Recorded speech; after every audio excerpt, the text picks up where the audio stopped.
в эфире. Ну, собственно, вот такой у нас получился замечательный вебинар. На этом я хочу с вами попрощаться. До свидания. Я надеюсь, все, что я сказал сегодня, было интересным. Сколько можно уже говорить вообще и разговаривать. Ну что, а теперь начинаем новый вебинар, закончим старый. Здравствуйте, меня зовут Андрей Дуйко. У нас сегодня очень красивая заставка для тех, кто не смотрит наш вебинар, который идет сегодня одновременно на нашем сайте, который называется duiko.guru, вебинар школы. У нас сайт дополнительно транслируется на моем канале, который называется канал ИРТЕ Дуйко Кайлас, в моей группе в Фейсбуке. Поэтому у нас сегодня трансляции вот так совместились, они между собой соединены. Сегодняшний вебинар я хочу посвятить отношениям, а также объяснить, как делать так, чтобы в семье не появлялись очаги напряженности, что происходит, когда близкие угрюмые, почему мужчины раздражаются, почему женщины раздражаются, что происходит, когда мужчина и женщина не удовлетворены совместной жизнью и всем остальным, как с этим бороться, как определять, что происходит, если у женщины долго совершенно нет никаких отношений, и как влияет на мужчину отсутствие длительных отношений. Я сегодня бы хотел этому посвятить наш, собственно говоря, вот этот вебинар. Почему я говорю, собственно говоря? Я, кстати, не люблю слова, которые засоряют речь. Я это говорю, потому что это так по-умному, знаете. То есть нужно... Я насмотрелся вебинаров разных, там Ракова смотрел, Полиенко, Ковалева. Они так красиво разговаривают, знаете, у них такое большое количество междометий, каких-то депричастий, каких-то прилагательных таких красивых. Нужно над собой поработать. Но я считаю, что на пути все-таки к передаче максимальной информации это может немножечко растянуть вебинар во времени, поэтому я упущу вот такие моменты. Почему я решил упоминать фамилии знаменитых эзотериков и других людей? Дело в том, что это позволит мне в дальнейшем делать мои видео релевантными в интернете. Поэтому я хочу иногда упоминать и таких людей. Ну что, начинаем. Итак. Если у женщины очень долго нет отношений, и женщина не получает отношений совершенно никаких, то есть ее никто за руку не водит, к ней никто не заигрывает, глазами не моргает, письма не пишет, то что происходит с такой женщиной? Такая женщина становится раздражительной и злой. Она становится раздражительной и злой. То есть, если подолгу у женщины нет мужчины, ее никто не целует, то женщина становится злой. А мужчина, если у мужчины очень долго нет отношений, то он становится апатичным и меланхоличным. То есть, он становится совершенно безразличным. Ему ничего не интересно становится, у него пропадают силы, ему ничего не хочется делать, и он становится нерешительным, апатичным, нецелеустремленным. Появляется ощущение вот такой вялости какой-то и так далее. То есть, если женщина идет по улице и она раздражается, всем хамит, знайте, ей, значит, уже к ней можно подходить и с ней можно знакомиться. Это говорит о том, что она одна уже очень давно, и ей будет хорошо с кем-то познакомиться. А если идет и улыбается, и у нее лицо доброе, хорошее, она очень добрая, то тогда она кем-то занята. Все, тут все очень понятно. Если мужчина стесняется подойти, если мужчина глазки вниз опускает, стесняется, ведет себя как девочка на засватанье, говорят так среди людей, это говорит о том, что он холостой, все в порядке. Тогда что нужно сделать? Ну, я не знаю, моргнуть ему как-то там, где-то. Ну, таким образом, апатичность это будет убираться. Как определить, мужчина и женщина свободны или нет? Мужчина, никогда не смотрите на женщину. Если женщина идет навстречу к вам и смотрит на вас, это говорит о том, что она, скорее всего, вас не видит в упор. Потому что, когда женщина идет и смотрит вперед, то она никого при этом не замечает. Почему? Она в этот момент живет по принципу песни, которую спела Ольга Кравец. «Я богиня дискотеки, я богиня дискотеки». То есть, если она идет и в этот момент смотрит и ваши глаза соприкоснулись с ее глазами, знайте, в этот момент вас нет. Потому что она, скорее всего, вас не видит. Но в случае, если вы стоите сбоку, и женщина, проходя мимо вас, посмотрела на вас вот так, как бы сбоку, не моргнула, а посмотрела искося, да, можно так назвать, то есть влево или вправо, это говорит о том, что она свободна. Можно сразу же говорить: девушка, вы уронили $100, не забудьте предварительно их бросить. И в тот момент, когда она повернется, скажите: я же увидел, видите, вы $100 потеряли. Я бы мог промолчать, но вы такая хорошая, после этого нужно сказать: кто вам разрешил мне столько по времени сниться? Ведь сните же всем врагам назло уже 10 лет подряд. Вот, наконец-то я вас нашел. Ну, естественно, не забудьте ту фразу, которая звучит как: «Мои глаза не видели такой красоты, как вы». И все, ее сердце будет навсегда ваше. Только нужно определиться в этот момент: вы точно хотите, чтобы оно было вашим? Потому что если вы точно этого хотите, то она, скорее всего, вас не отпустит. Естественно, могу сказать, что если женщина идет и не смотрит на мужчину, который стоит сбоку, то, скорее всего, она не обращает внимания, и, скорее всего, она занята. В случае, если вы хотите определить, мужчина холостой или нет, нужно посмотреть на его одежду. В случае, если одежда одного и того же цвета, если в одежде присутствует синий цвет, синие туфли, синяя рубашка, синие полоски на свитере, я не знаю, синие цвета телефонов и синяя куртка, это говорит о том, что мужчина, скорее всего, холостой. А если и живет с женой, то она его не любит. Также холодные цвета присущи мужчинам холостым. Также мужчина, который желает, чтобы у него была семья, обычно очень часто одевает все не по размеру. То есть у него выпадает живот, штаны рвутся на мотне, потому что он старается покупать одежду теснее, там футболки одевает так, чтобы живот торчал на 1,5 метра вперед. Ему кажется, что, одевая обтягивающую одежду, он может казаться сексуальным, хотя я не понимаю, что это обозначает.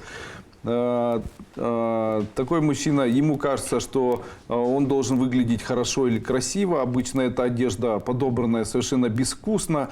А также, когда смотришь на холостого мужчину, то обычно создается такой внешний вид, как будто этот мужчина неопрятен. Мужчина неопрятный – холостой. Мужчина опрятный – значит, есть женщина, которая ухаживает за таким мужчиной. А женщина? Женщина очень красиво выглядящая, опрятная, расчесанная, на высоком каблуке, грудь вперед, плечи расставленные, глаза сосредоточенные, ресницы большие, волосы зачесанные, все локоны ровные, ногти подстриженные, с хорошим запахом – холостая.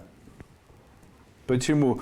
Она воин света, она ищет себе любимого мужчину, она как воин готова найти его и поработить навсегда. Это никого не обижает. Ну, хорошо. Так, нужно вот так поближе поставить, и тогда будет всем слышно. И продолжаем.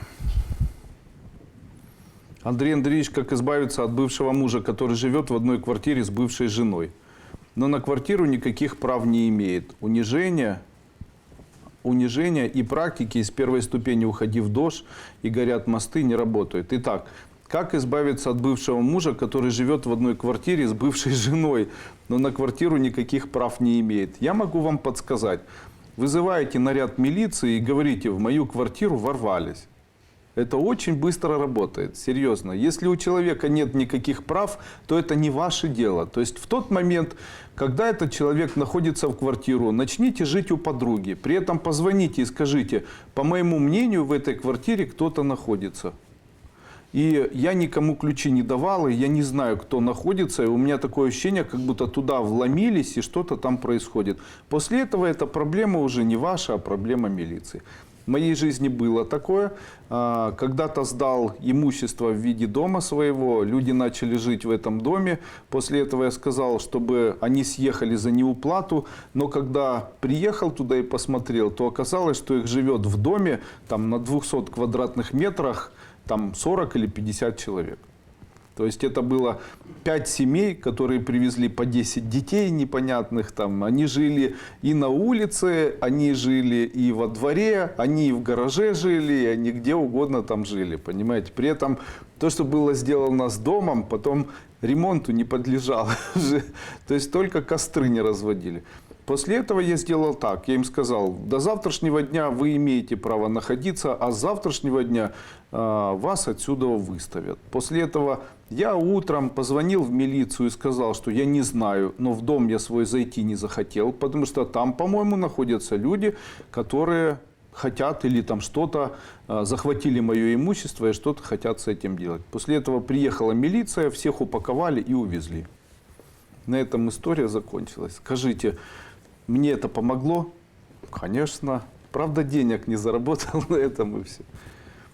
И я не говорю, что нужно кого-то посадить. Я говорю о том, что в этом случае лучше любых практик может работать эзотерика. Тем не менее, когда и так не получается, можно ли эзотерикой что-либо сделать? Конечно, пишите на листочке бумаги, пишите «Мой муж, фамилия, имя, отчество, со своей бывшей женой, фамилия, имя, отчество, живет в моей квартире». После этого рисуйте квартиру в виде 4 стен. Поняли? Рисуйте на белой бумаге квартиру в виде 4 стен. Сейчас я нарисую.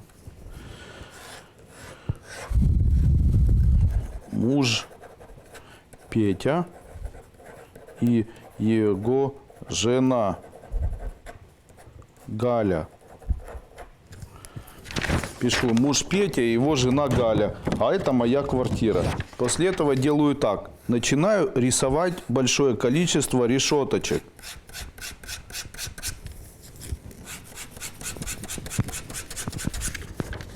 И делаю вот так. Рисую решеточки. Делаю вот такой символ. Каждый день по одному символу. Куда я их деваю? Эти символы после этого я беру, они сутки лежат, разрываю, в ведро выбрасываю. Новый символ рисую. И делаю так каждый день. Я вам говорю, если вот так вот делать, вот так заштриховывать, причем чем меньше будет вот эта решеточка, тем лучше. Очень быстро этот человек не сможет жить в вашей квартире и, скорее всего, переедет и больше вам мешать со своей женой не будет. Работаю на друзей, но хочу на себя. Подскажите, пожалуйста, в какой сфере мне себя искать. У нас есть очень хорошая вещь такая, она называется «Внести пожертвование». Нажимаете «Внести пожертвование», оно находится вот с этой стороны, вот прямо я тыкаю пальцем. И когда вы внесете пожертвование, пишите «Пожертвование внесла», я положу рядом с собой свой телефон сейчас. Когда я увижу, что вы мне оплатили, то я вам буду что-либо подсказывать. Это будет по-честному и не позволит всем остальным меня юзать. Первая ступень 2015 года и предыдущие рассказаны вами в каждом вебинаре. То есть философия школы уже распространена бесплатно. Значит ли это, что практики первой ступени не будут уже работать, учитывая, что вы новую первую ступень запускаете? Нет, первая ступень как работала, так и будет работать, даже в бесплатной записи. Сегодня хорошие слова написала женщина. Первая ступень, которую подарили, это подарили новую жизнь. Когда я дарю первую ступень, то я не просто дарю человеку ступень, я еще и своего рода делаю вот такое преподношение в виде новой жизни.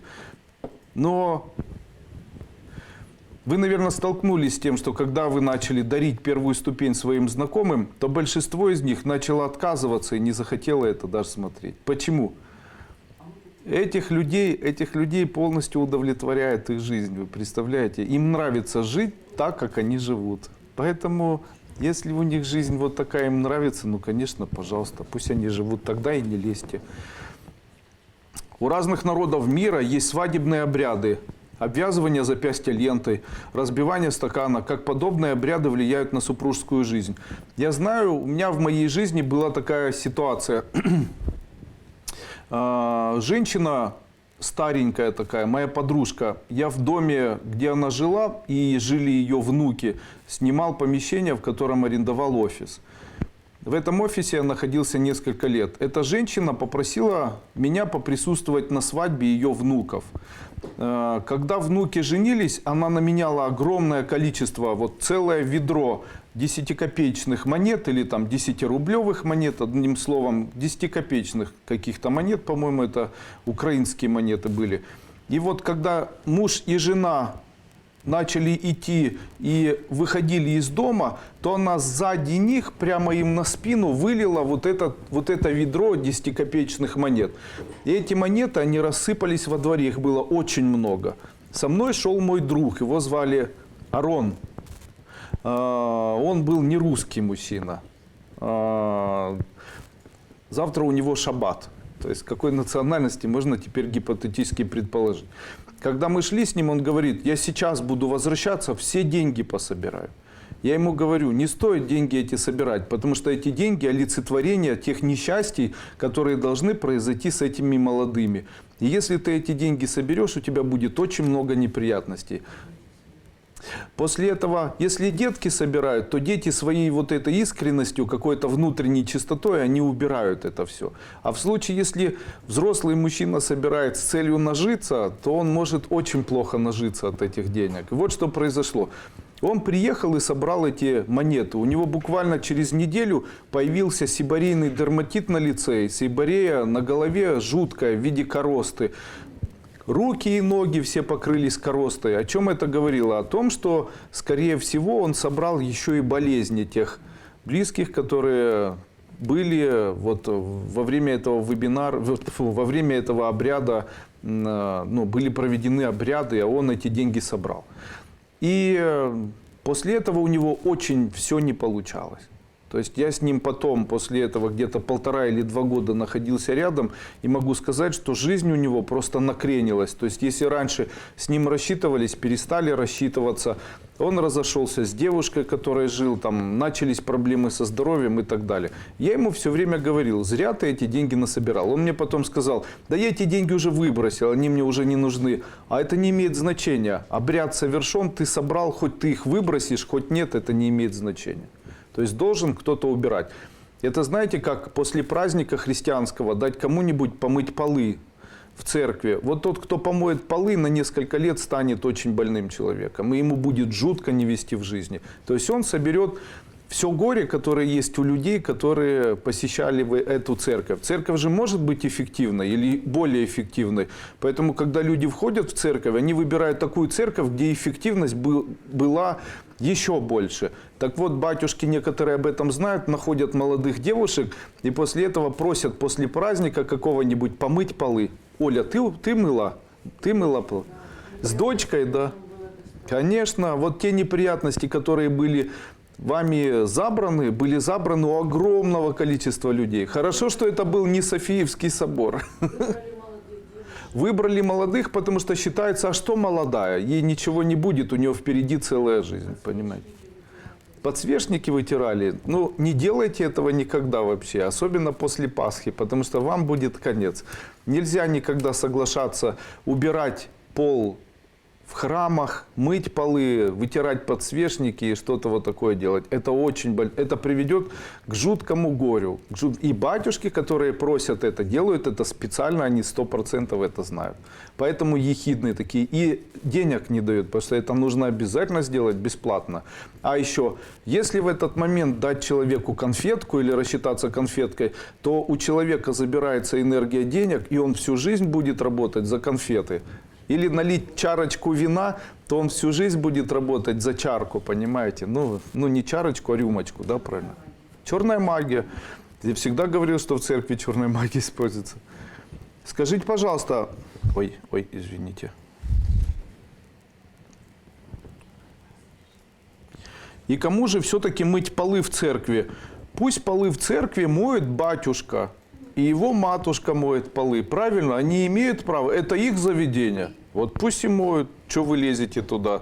Чтобы прихожане, они молятся Богу. Причем тут полы?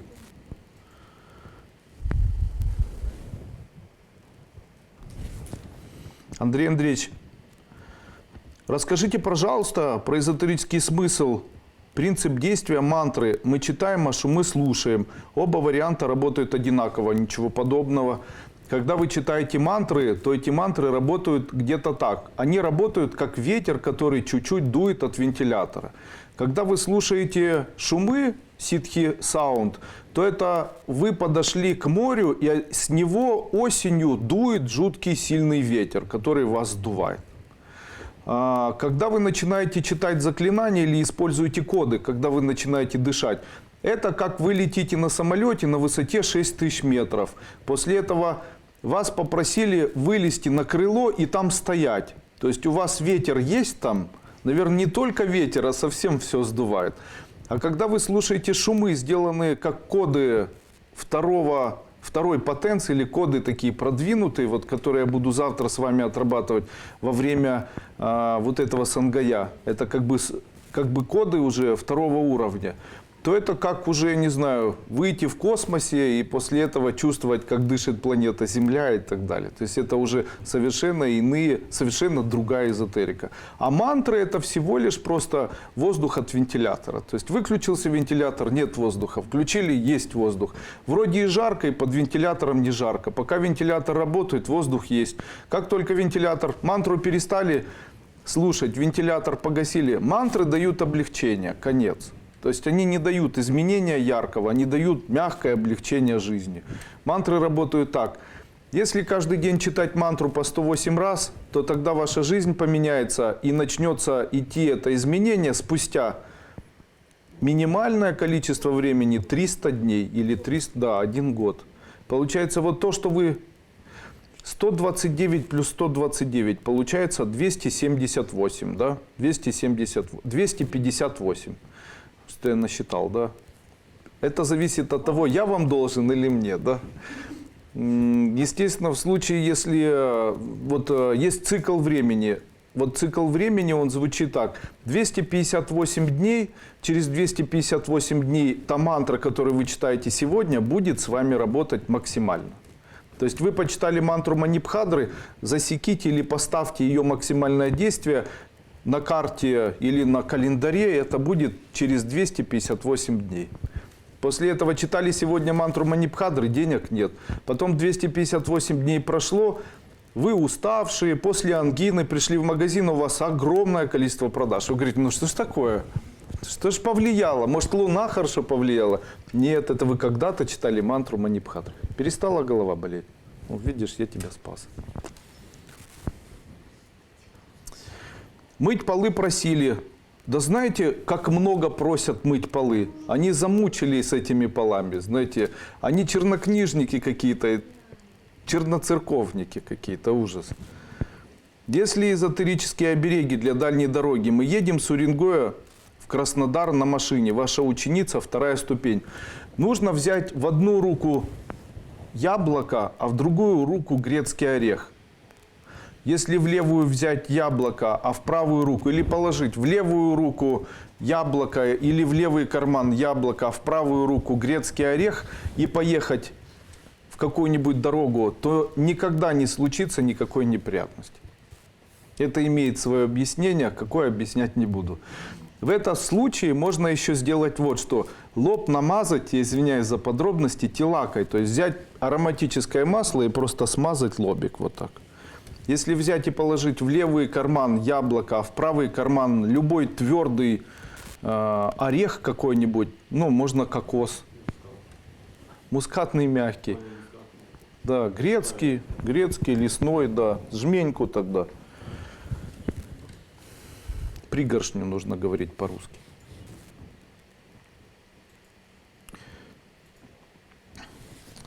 Добрый вечер, Андрей Андреевич. Скажите, пожалуйста, как венчание влияет на семейную жизнь? Могу вам сказать, что венчание менее влияет на семейную жизнь, чем обряд, который называется печать в паспорте. Почему? Когда вы поставите печать в паспорте и родите ребенка от мужчины, то в случае, если вы будете разводиться, то вы имеете возможность забрать хотя бы часть имущества. Машину распилить, квартиру забрать. Вы же, скорее всего, что-то заработаете совместно. Возможно. Возможно, не всегда, конечно. Но, знаете, и такое бывает тоже. Так вот, когда вы распишетесь и поставите печать, то вы имеете возможность потом претендовать на часть имущества. А если вы повенчаетесь, то вы хоть говорите, хоть не говорите, при разводе вам ничего не достанется. То есть, возможно, ничего не было, и, возможно, там заработали, и, возможно, после этого мужчина вам скажет: я самый сильный, а ты слабый, тут твоего ничего нет, это все на мне записано свободно. А тогда что честнее? Знаете, когда, допустим, расходятся мужчины и женщины, и они были венчаны, то ничего не происходит. Они и дальше женятся, и дальше разводятся, и дальше что-то происходит. Нету никакой кары Божьей за это. То есть я понимаю, что вот, допустим, представляете, обвенчались в церкви, а потом мужик посмотрел налево, и у него пипетка не функционирует. Понимаете? И после этого я понимаю, поздравления. Почему? Это Бог, значит, повлиял на этого мужчину, и он больше не может ни с кем. Вот это я понимаю. Вот как нужно было бы, чтобы это работало. Понимаете? Я извиняюсь, тут есть молодые женщины, извините за подробности. Тем не менее, я понимаю, что вот, допустим, повенчались, и после этого мужчина там с кем-то женился, и нету судьбы, нету жизни. А это никак не работает. То есть это работает только с позиции сделать праздник, корону над головой подержать, знаете, свечки эти позажигать, батюшке там денег заплатить, песни попеть. То есть это красивый обряд такой, который на самом деле никак совершенно не влияет на отношения в семье. Крепче семья не будет, отношения лучше не будут, потому что хоть ты венчанный, хоть ты не венчанный, все зависит от того, кто дома улыбается. Если женщина всю жизнь прожила, и на всю жизнь матюкается с утра, там кричит постоянно, вытаращивает глаза, не может никак собраться, ее чувства впереди мозга бегут, то тогда в семье счастья не будет. Если мужчина апатичный, ничего не хочет делать, все время лежит и очень много разговаривает, такой умный до того момента, пока не нужно что-то делать, то тогда тоже жизни совместно не будет. Вы знаете, есть даже пословица, ее придумал. У каждого все получается до того момента, пока он не начинает что-то делать, понимаете? Потому что стоит начать что-то делать, и оказывается, что ты не умеешь ничего делать. Может, есть у вас в копилке знаний мантра или эзотерический обряд, который действует на близкие. Сыну 25 лет, очень полный, я жутко переживаю. Очень хороший есть семинар, называется этот семинар «Эзотерика для похудения». Он очень хорошо работает. Там, рисовать букву «Н» нужно, там, подкручивать живот себе указательным пальцем, читать какие-то мантры. Есть очень много людей, которые за счет этого обряда перестали поправляться и даже похудели. Самый простой способ, который сегодня могу подарить или который могу рассказать, это способ изменения программ. Люди думают обычно, знаете, как женщины. Я очень рано начал встречаться с девушками, там, в 20 лет, наверное, или в 25 уже. И мне всегда нравилось, как женщина ест и после этого сразу же трогает себя с левой и с правой стороны. То есть, насколько она поправилась, нарос уже жир или не нарос. Это часто я видел в своей жизни. Естественно, я могу сказать, как врач, быстро нарастание не происходит. Это происходит обычно на протяжении нескольких дней. Жир не нарастает за одни сутки, может произойти отек. Вы должны трогать свои бока и щеки, если вы на ночь выпиваете 3 литра пива. Тогда можете трогать свои ноги, щеки и так далее. Тогда это говорит о почечной недостаточности, общем отеке. Кстати, лучшее средство для молодости, знаете, с вечера 3 литра пива, а утром ни одной морщины называется. Лицо как барабан. Естественно, я могу сказать, что в случае, если человек живет по программам, которые выглядят так, человек пришел и говорит: надо же, Андрей Андреевич, я уже не знаю, что делать, что не съем, от всего поправляюсь, уже от воздуха начну поправляться. Самые страшные слова. Теперь ты от воздуха начнешь поправляться. Теперь хоть не дыши. Что же нужно делать? Нужно вот так себе ударить в лоб и сказать: блин, как так получается? Что не съем, от всего худею. Съем 100 грамм мяса, худею на 100 грамм. Выпью 2 литра чая, худею на 2 килограмма. Вот это да! Что ж такое со мной произошло? Может, что-то, надо на русском говорить, может, что-то поделано мне вообще? Вот это да! Ничего не могу понять. Что ж такое? Все, вы установили программу. Получается, теперь не забудьте кушать для того, чтобы худеть. Получается, как человек ставит себе программу «я от воздуха худею» и всем жалуется, он может жаловаться всем от того, что он: вот это да, ничего не могу понять, что не съем, от всего худею. Ну как же так может быть? Вот чем больше съедаю, тем сильнее худею. Что ж такое? После этого попробуйте кушать, без сомнения. И вы увидите, что вы действительно за счет этих программ начнете худеть. Это очень хорошо работает, просто многие не верят. А вот те сумасшедшие женщины, которые в свое время поверили в это и начали есть, по-сумасшедшему, наверное, нужно сказать. Они потом мне писали письма о том, что Андрей Андреевич, конечно, мы в шоке, но, как ни странно, это работает. То есть 3 раза сделали, поставили программу наоборот. И после этого главное не забывать об этом. А вот забывать нам все-таки иногда приходится. Огромное спасибо за прошлый пятничный вебинар. Вы на все 100 показали, как работает эзотерика. После вашего щелчка в субботу продала на рынке все, что у меня было. И даже всю эту неделю везло в продаж. Спасибо за такой яркий пример, как работает эзотерика. Вы понимаете, эзотерика – это то, что делает человека могущественным. Это могущество. Дело в том, что человек, который занимается эзотерикой, профессиональный эзотерик – это не тот, кто очень хорошо разговаривает. Я вообще разговаривать не умею. Но я вам хочу сказать, мне это и не нужно. Почему? Человеческая судьба так устроена, что человеку хочется заработать денег, деньги прокутить. Человеку хочется иметь огромное количество комфорта, то есть он хочет жить на широкую ногу, не заботиться и не думать о завтрашнем дне и чувствовать себя при этом хорошо со своим здоровьем. Вы согласны с этим? Так вот, это может сделать исключительно эзотерик. Потому что обыкновенный человек, он должен конкурировать в среде обыкновенных людей. Обыкновенные люди, им для того, чтобы зарабатывать, нужно много работать. Им для того, чтобы конкурировать, нужно быть либо умнее, либо сексуальнее, либо там, грамотнее, либо еще каким-то. Эзотерику ничего этого не нужно. Он должен знать определенные знания. Как определить эффективность эзотерика? Эффективность эзотерика, она не определяется за счет того, что человек говорит. Она определяется за счет того, что человек имеет. Представляете?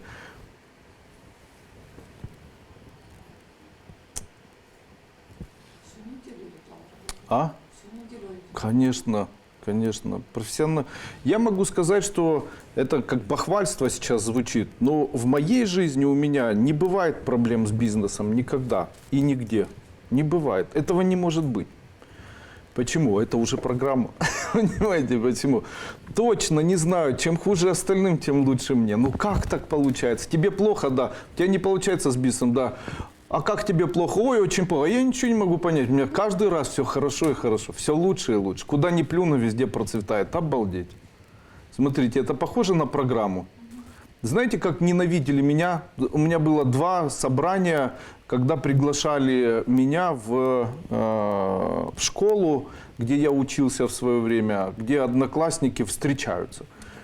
Первый раз, когда я приехал, я молчал, сидел и улыбался. Второй раз, когда я приехал, то все начали стонать. То есть выпили там чуть-чуть, и потом начали стонать и говорить, там, не получается, а ты Славика знаешь, он от СПИДа умер, Алешу знаешь, да.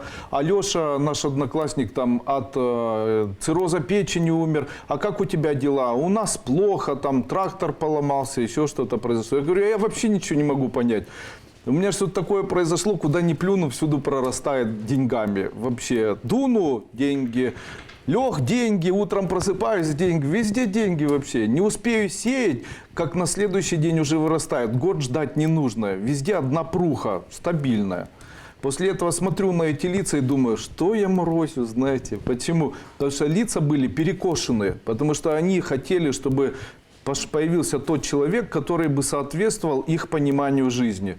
А я, получается, как белая ворона, начал выпадать из общей концепции их общих идей, понимаете. Но я не хвалился, я просто констатировал свои факты жизни, понимаете. Я им правду говорил. Так вот, они несколько лет назад встречались, а меня не позвали. А почему? Я телефон не меняю. Он у меня как был 10 лет назад, так и остался. Это о чем говорит? О том, что они живут в своих программах, и им неприятно, чтобы находились люди, которые могут их программы разрушать. Почему? Почему я не нравлюсь вашим близким, которые смотрят, как вы смотрите вот эти вебинары? Я им не нравлюсь, потому что я тот человек, который является киллером их программ.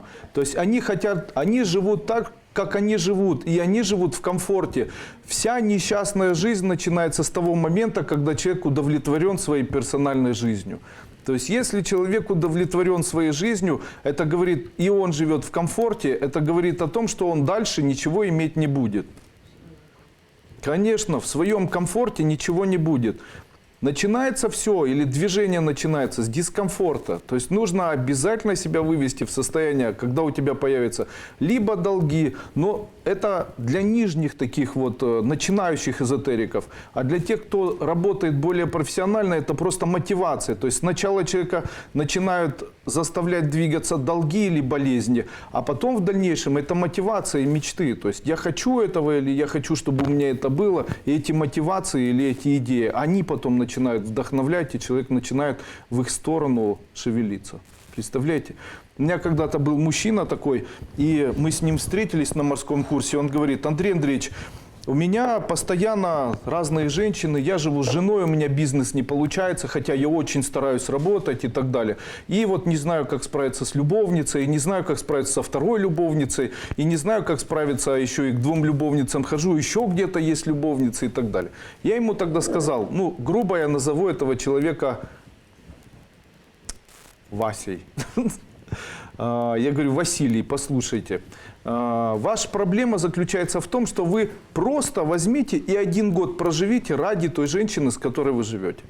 Старайтесь в это время не смотреть на других женщин, старайтесь в это время жить ради этой женщины, старайтесь не тех вводить в рестораны, а свою вводить в рестораны, старайтесь не тем давать подарки, а своей давать подарки, старайтесь не тем покупать цветы, а своей носить цветы, старайтесь не о тех мечтать, а о своей мечтать, старайтесь свои мечты реализовывать рядом с ней. И постарайтесь сделать так, чтобы вот у вас было, он говорит, ну, у нас так много всего уже потеряно, она, там, ну, нельзя, может, этого говорить, ну, я все не скажу, где-то это выглядит так. Она меня не удовлетворяет в постели, потому что она холодная, ну, и как-то мы уже давно живем, и она там чересчур, там, и началось, там, она чересчур волосатая, слепая, нищая, глухая и так далее. Ну, я извиняюсь, что такие подробности говорю. Хотя он полностью описал себя в этот момент. Я ему говорю: послушай, если ты мне поверишь вот сегодня и сделаешь так, чтобы у тебя 1 год, кроме твоей женщины, не было никого другого, а проживешь этот год ради своей дочери, ради своей женщины, то спустя год ты можешь мне сказать, что это неэффективно в ходе увеличения твоего материального благополучия. И я готов потом понести, там, вот сколько ты закончил ступеней, там 3, закончил морской курс, вот я тебе отдам деньги и за ступени, и за морской курс, приезжай. После этого этот человек является почитателем и поклонником нашей школы. Объяснить почему?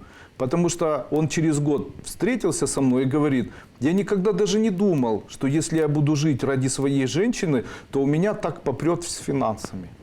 А я говорю: а ты обрати внимание, что в тот момент, когда ты начинаешь лезть влево, вправо и думать о чем-то, то у тебя в этот момент и начинаются все твои проблемы, которые связаны с финансами. А ты попробуй, вот, это как, знаете, тоже духовный рост и тоже как определенная борьба. Помните, я говорил когда-то во время вебинара, я уже говорил, что каждый может быть сексуальным, у каждого могут быть там другие женщины, другие мужчины, но не каждый готов прожить ради одного человека. Так вот, что сложнее, прожить ради одного или прожить как попало ради всех подряд? Конечно же, веселее прожить как попало ради всех подряд. Но прожить ради одного – это духовный путь или духовное становление. Вы знаете, я молодежи постоянно это говорю. Даже если уже что-то произошло и сосредоточиться, и жить ради одной, то это большое счастье. Даже если она там как-то не нравится. Объясню почему. Я когда-то во время семинара уже говорил эти слова. С умной может каждый мужчина. Сила мужчины начинается в тот момент, когда он начинает жить, я не знаю, с бешеной, сумасшедшей, нервной, там еще какой-то. Это тогда выбирает себе максимальный духовный рост, максимальный. Мне, конечно, не повезло в моей жизни. Мой духовный рост, он более мягкий. Мне повезло жить с женщиной умной, доброй, хорошей, понимаете. Наверное, Богу понравился. Наверное, я ему не понравился. Андрей Андреевич, я на него не обижаюсь, он мой друг. Андрей Андреевич, скажите, пожалуйста, а если бабушка-соседка просит пол помыть, можно? Да, конечно, можно. Если заклинание лечит болезни и органы, то препараты ТФ не понадобится? Все зависит от уровня вашей психической энергии. Уровень психической энергии зависит от того, сколько в течение дня человек испытывает состояние радости и удовольствия. Я счастлив от того, что и дальше начинается. То есть скажите себе, научились ли вы... Вот смотрите, а где же накапливаться эта энергия радости и удовольствия? Она должна накапливаться в ци-цилиндре, в аджарном котле и в котле сублимации. Там это должно накапливаться. А человек говорит, я прошла первую ступень, и у меня не получается, и я хочу читать мантры и избавляться от всех заболеваний. Можно ли мне препараты ТФ не принимать? Тогда где вы ее успели накопить, эту энергию? Где она у вас накопилась? Где эти аккумуляторы? Я говорил когда-то, что котел сублимации, накопление в нем происходит 2 года. В аджарном котле может до 7 лет происходить накопление энергии. В ци-цилиндре, это объединенная энергия, может происходить накопление энергии на протяжении 18-20 лет. Понимаете? То есть, когда человек станет по-настоящему эзотерически мощным и сделает так, чтобы заклинания или коды помогли вылечить орган полностью за 1 день. Спустя 18 лет ежедневных практик. При этом эти ежедневные практики должны быть, среди которых основная практика – это я от всего испытываю состояние удовольствия и радости. Пассивное. То есть вы пьете чаек, а в голове уже «ай, вкусный, я его почувствовал». Угу. Или с вами кто-то разговаривает, а вы не раздражаетесь, говорите, о, да, и вот так вот, бедненький бывает, после этого, вот так вот, понимаете. Почему? Это накопление психической энергии. Как происходит растрата психической энергии? Я могу рассказать вам. Когда был прошлый пятничный вебинар, и я вот так щелкнул пальцем, то тогда я изменил судьбу нескольких десятков тысяч людей, потому что присутствовало 16 тысяч человек во время этого вебинара. То есть 16 тысячам человек я на этих людей потратил свою психическую энергию. Какое у меня было состояние? Я домой пришел, и у меня уныние. Вот так вот сел. И Соня говорит, что такое? Я говорю, потратил психическую энергию, ты представляешь? Вообще. И никакой радости. Сижу вот так, думаю, возьмись, нужно собираться, нужно радость накапливаться. Дети уже спать легли. Поспал, утром встал в унынии, как не всегда, в состоянии апатии. И что нужно было делать? Зная, как это работает, я начал вновь накапливать психическую энергию. Каким образом? Я решил дома не находиться, а поехать в магазин. Зашел в магазин, я накапливаю психическую энергию, потому что я коммуникационный такой человек. У меня подружки разные. Подошел, сначала поехали, купили какие-то детские вещи. Потом поехал в магазин, большой супермаркет. Я знаю всех продавцов. Подошел к одной бабушке. Как дела? Она меня за ручку трогает. Здравствуйте, вас давно не было. Как ваши детки? Я говорю, мои детки хорошо. А как ваши? И мои хорошо. Несите мне, есть у вас курочка? Есть курочка. Взвесьте. Она пошла мне отпилила этих курочек. Потом пошла мне мясо какое-то. Я поездил. Пошел мне рыбу споймали какую-то, почистили. Я с этим человеком еще разговаривал. Все у меня, знаете, как в батарейке. Знаете, батарейка садится, есть видеоигры, человек из ружья стреляет, и звук такой, сначала звук такой, туду-туду-туду, а потом бум-бум-бум-бум. Вот я приехал, у меня звук был такой, бум-бум-бум. А потом я уже, когда выходил из супермаркета, то у меня уже психическая энергия была такой, та-та-та-та-та-та-та. И все, я уже вышел, у меня хорошее настроение. Домой я пришел, начал на детей смотреть. Дети начали создавать хорошую эмоцию. Одна обнимается, другая папа на ручки возьми, третья облизывает. Эти играются, я с ними играюсь. Того за ногу схвачу, того укушу, знаете. После этого жена красивая, решил приготовить для всех какую-то еду. Когда дети легли спать, решил пописать, порисовать. Кино какое-то включил. Для чего? Оно мне не надо, кино. Они смотрят кино, я смотрю на них. Почему? Им приятно, хорошо, я чувствую себя настоящим мужчиной. Ура!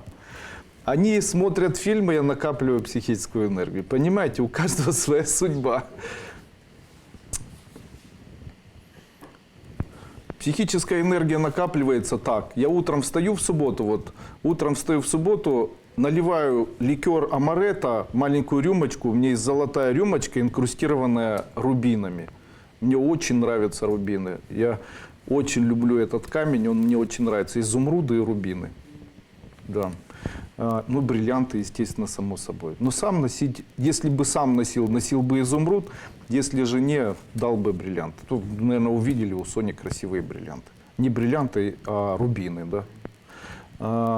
И они настоящие.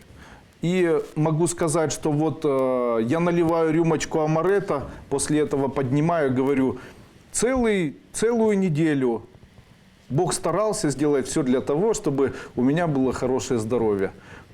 А теперь я хочу выпить за хорошее здоровье Бога. Почему? Мало людей, которые желают здоровья Богу, но он тоже существует, понимаете? И я пью за его здоровье. И после этого я пью за его здоровье и закусываю обязательно большой ложкой красной икры. Оно приятно, это такой ритуал, мне уже утром готовят, там, когда я просыпаюсь. Приятно, наслаждение, детей обцеловал, жену поцеловал. У нас каждое утро начинается с того, что я спускаюсь вниз и всех обнимаю. Я не знаю, нравится или не нравится кому-то, мне это не беспокоит, мне это даже не интересует, собственно. Почему? Я человек, который озабочен над тем, потому что мне для работы нужно накапливать психическую энергию. Все остальное мне не важно. Как я справляюсь с эмоциями, которые иногда возникают? То есть эмоции ментальные, допустим, Алена меня ненавидит. Она пришла, смотрит, допустим, семинар, а в голове, чтобы он сдох, я его ненавижу, скотина толстогубая. Там большеносый сранукель там какой-нибудь, Ален, конечно, это не о тебе. И после этого вот зажрался, красную икру жрет, буржуй там. Часы меняют, как перчатки. Там, да, и не работает практически. Скотина, чтоб ты сдох, да. Мы тут вообще, тут выборы, тут люди голодают и так далее. А он нормально себе существует и все, всем врагам назло. Конечно же, это потом сказывается на меня, и в дальнейшем я прихожу домой, и эта энергия, она проникает сквозь оболочку моего физического тела, даже если я ставлю программы. И у меня, ну, если честно сказать, по-честному, если, то у меня такого не бывает. То есть меня не проникает ничего уже. Почему? Я научился это идентифицировать и не обращать на это внимания. Но у людей обыкновенных часто бывает, что они ходили где-либо, ехали в метро, там кого-то там терли попой, а этому человеку не нравилось, и вот он стоит и говорит, блин, задолбал этот человек, воняет здесь, стоит передо мной. Вы же не чувствуете, как вы воняете? Вы же себе, человек же себе не воняет. После этого воняет, тут стоит передо мной скотина, там разлеглась тут, там, или своей попой толкается, там орет, или там телефон надела наркоманка, или там вот такой модный телефон. Ну, знаете, многое всего бывает. В магазине кто-то, на улице мог кто-то там на вас посмотреть и так далее. Вы домой приходите, у вас целый день было хорошее настроение. Пришли домой, а оно испортилось. Почему же оно испортилось, ваше хорошее настроение? Потому что эта энергия, которая шла в ваш адрес негативная, она проникла и стала вашим внутренним миром. Она сконцентрировалась на уровне сердца, и ей нужно куда-то выплескиваться. На кого она должна выплескиваться? А там жертвы. Мама, муж, дети, там кто угодно. И начинаются претензии. Там, не убрала, как ты могла, как тебе не стыдно. Или, ну вы понимаете, получается, целый день было хорошее настроение, потом кто-то это заляпал, а потом вас начинает раздражать. Как же быстро убрать вот такое раздражение, чтобы его не было? Нужно находить это раздражение в себе, и не человека нужно посылать, а то раздражение, которое в середине вас находится. То есть в тот момент, когда вы чувствуете раздражение, попробуйте найти, чем вы его чувствуете, сконцентрируйтесь на нем и пошлите его матом. То есть в тот момент, когда вы хотите на ребенка наорать, найдите в себе чувство, которое заставляет вас наорать, и это чувство пошлите. Сделайте так 2 раза или 3 раза и забудете, что у вас такое когда-либо было. Это эффективный метод адвайты. То есть без борьбы. Получается, вы ментальную энергию, а почему нужно матом послать или самым грубым словом? Дело в том, что когда вы толкали кого-то попой или кто-то вас ненавидел, то этот человек был компенсатором или конденсатором максимальной злобы. А такая максимальная злоба, она идет, вот коза, чтоб ты там Да, грубая. То есть это было грубое. Ее нельзя там, ой, отстань, пожалуйста, меня не трожь. Так не бывает. Ну, пожалуйста, больше не нужно, не попадайся. Что это там, я тебя прошу, отпусти меня. Ничего подобного. Только боксом. Да, Алена. Алена хороший вопрос сказала. У учеников котлы перевариваются, да?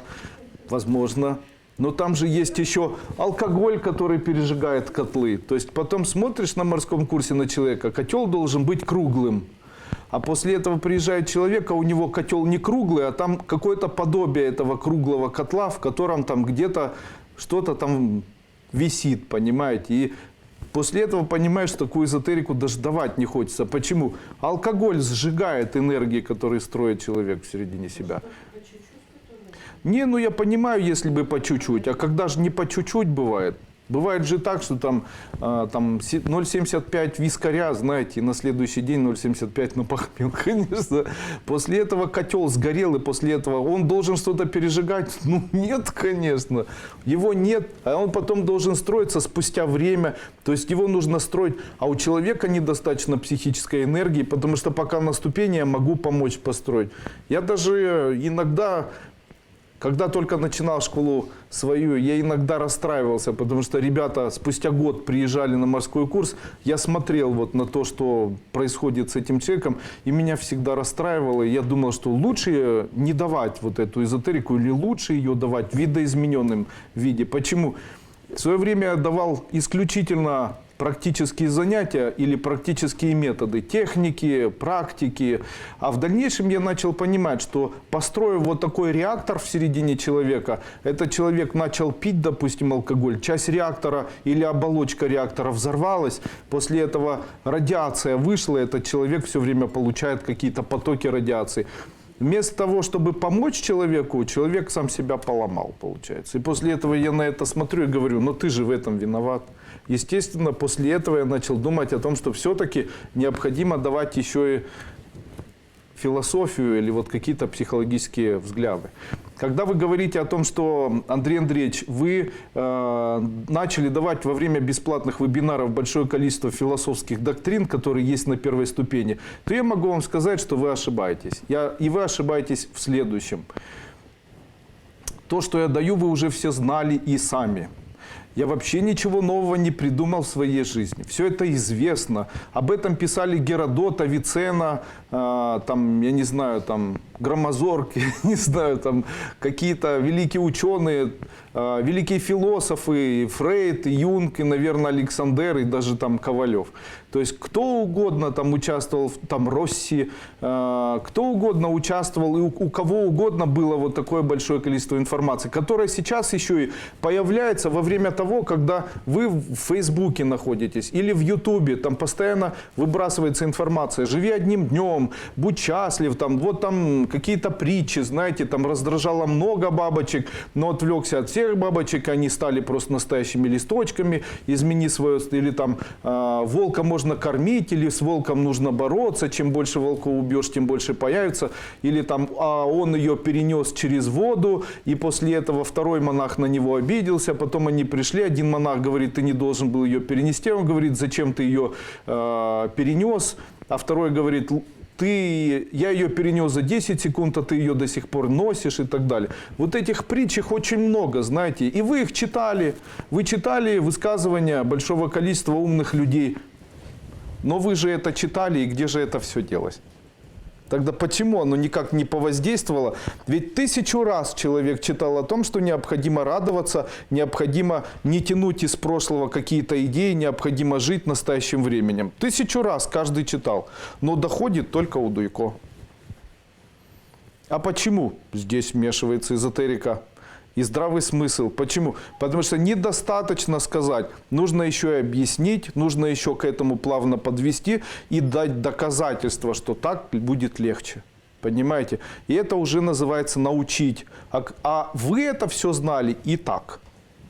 Поэтому, когда вы говорите, допустим, ну, там люди говорят, вы не говорите, а там какие-то люди говорят, эта вся философия, она есть во всех ваших вебинарах.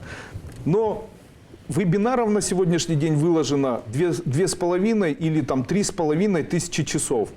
Это что сейчас человек должен вместо первой ступени просмотреть 3500 часов? Тогда что лучше для человека все-таки? Первую ступень закончить или 3500 часов смотреть? Конечно, первую ступень, чем 3500 часов. Это везде есть. Так человеку некогда, у него времени нет. Помните, я говорил о концепции абсолютно богатого человека? Хотите, ее повторю еще раз? Концепция абсолютно богатого человека – это это прима, секунда, терция, кварта. Это квартернион и трио. Что это такое? Это я умею считать на итальянском, видите. Это квартернион и трио, или триада. Триада заключается вот в чем.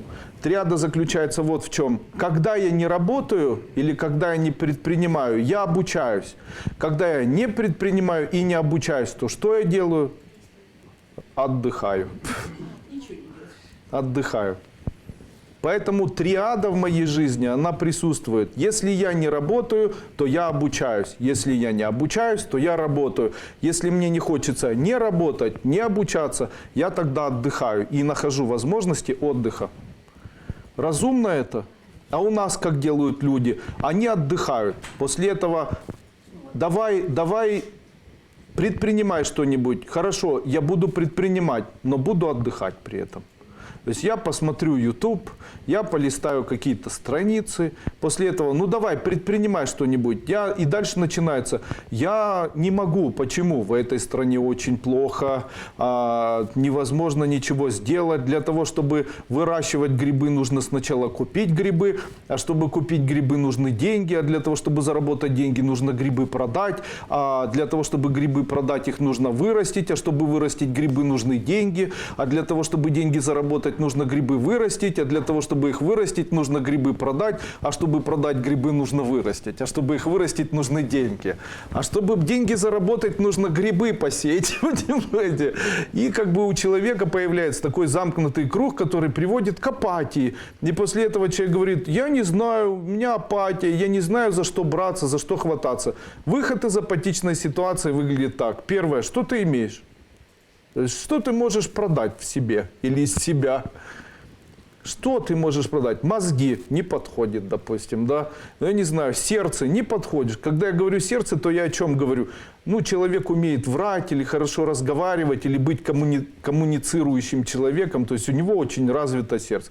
Мозги, специальность какая-то имеется, то есть там я могу быть логистом, могу там быть еще кем-то, знаю, как приготовить там холодный фарфор. Вы знаете, как приготовить как заработать быстро деньги? На спор, Андрей. Вот смотрите, Андрей здесь сидит, да? Вот если он сейчас мне поверит и сделает, как я его научу, то он уже до конца следующей недели заработает 10 тысяч рублей. 10 тысяч гривен. Тебе надо 10 тысяч гривен? Хочешь заработать? А мы проверим и после этого у него узнаем, захочет он плюнуть меня или нет. Смотрите, как легко готовить. Как легко можно быстро заработать деньги. Скажите, дорого ли стоит грудинка куриная? Давайте я скажу, сколько стоит куриная грудинка. На сегодняшний день куриная грудинка стоит 12 гривен килограмм. Сейчас. Куриная. Не. Так. Чуть-чуть дороже. Я чуть-чуть способ, да.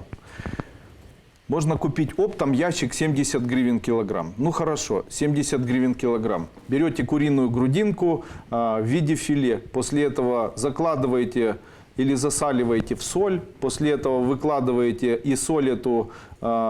Лежит оно в соли 2 часа. После этого достаете, лежит в воде 4 часа. После этого бумажечкой вытираете и сверху посыпаете перцем красным напополам с черным перцем. После этого цепляете на веревочку, и оно у вас висит всего лишь 4 суток. Получается великолепная куриная бастурма.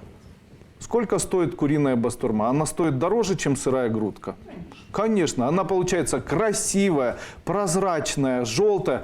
Но какая же она вкусная, если бы вы только знали. Скажите, сильно сложно?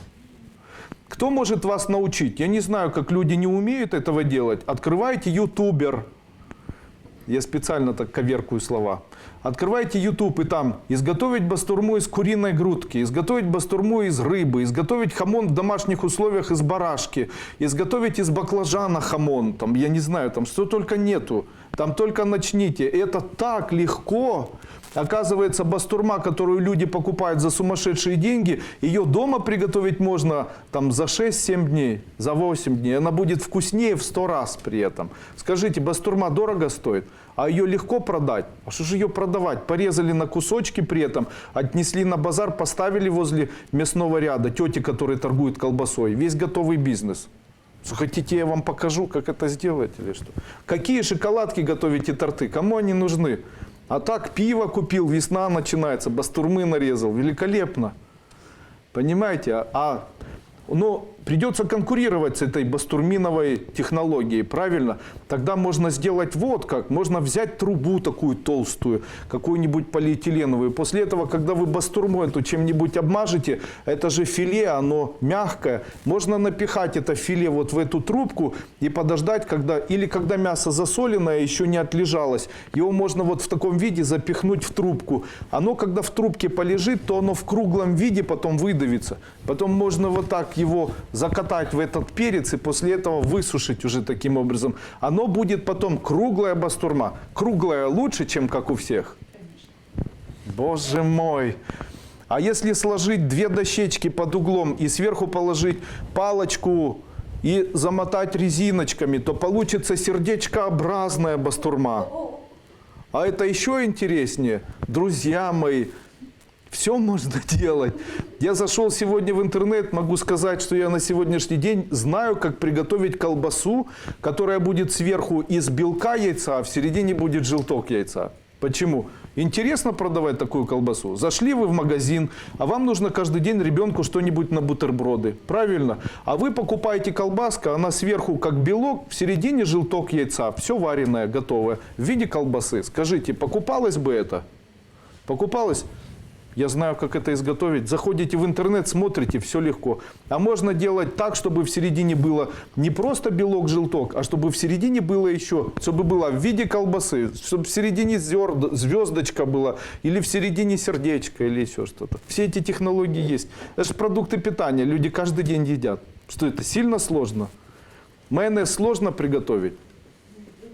Конечно, 2 минуты. Взяли белок, добавили масло, взяли, вернее, яйцо, добавили сверху оливковое или подсолнечное масло, блендером взболтали, в самом конце добавили соль и в самом конце уксус, еще раз взболтали, все, конец. Можно добавить в конце какой-нибудь сорбат калия, и оно тогда не будет портиться. Закрыли баночкой, поставили, чтобы оно закаталось, и все, у вас готовый продукт, называется майонез. Сколько оно стоит? Разница ваша. Можно ли человеку зарабатывать деньги? Можно. Люди как хотели кушать, они так и будут хотеть кушать.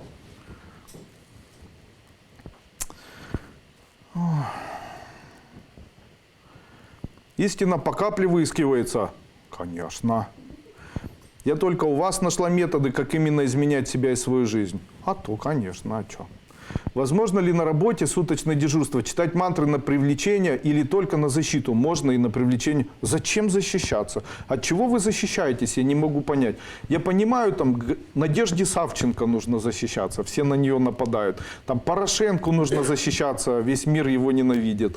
Там какому-нибудь там Владимиру Вольфовичу Жириновскому нужно защищаться, потому что часть людей его ненавидит, часть его обожает. То есть им надо защищаться, у них есть что забрать. А я работаю на кочегарке, нужно мне защищать. От кого? У вас даже зубы и те забрать никто не захочет, потому что они не золотые. Понимаете, от кого вы собираетесь защищаться? Что с вас можно взять вообще? Когда люди говорят, от кого-то мне нужно защищаться, что с вами? Зачем вы кому-то нужны? Зачем нападать, допустим, на человека бедного, если тысячи человек богатых? Есть молодые, красивые, здоровые, с красивыми зубами, красивыми органами, красивыми глазами, знаете, у которых все получается. И после этого, вот если бы я как эзотерик хотел бы у кого-нибудь что-то забирать, энергию, там, счастье, везение, ну вот я у них бы и забирал, потому что они, да, у них есть что забрать. Мне нравятся люди, когда там 55 лет, да, ни квартиры, ни машины, и жена больная, и сам больной с простатитом, с циррозом печени, знаете, с перенесенным гепатитом, без зуба, с гнилыми зубами и зарплатой там $200 в месяц. И еще и с долгом там $6 тысяч, непонятно почему появившимся. И все, мне надо срочно ставить защиту, Андрей Андреевич, мне нужно защищаться. У меня забирают. Что тебе можно забрать, я не могу понять. Что? Что там надо забрать? Что в тебе такое есть особенное, что вот у тебя нужно забирать?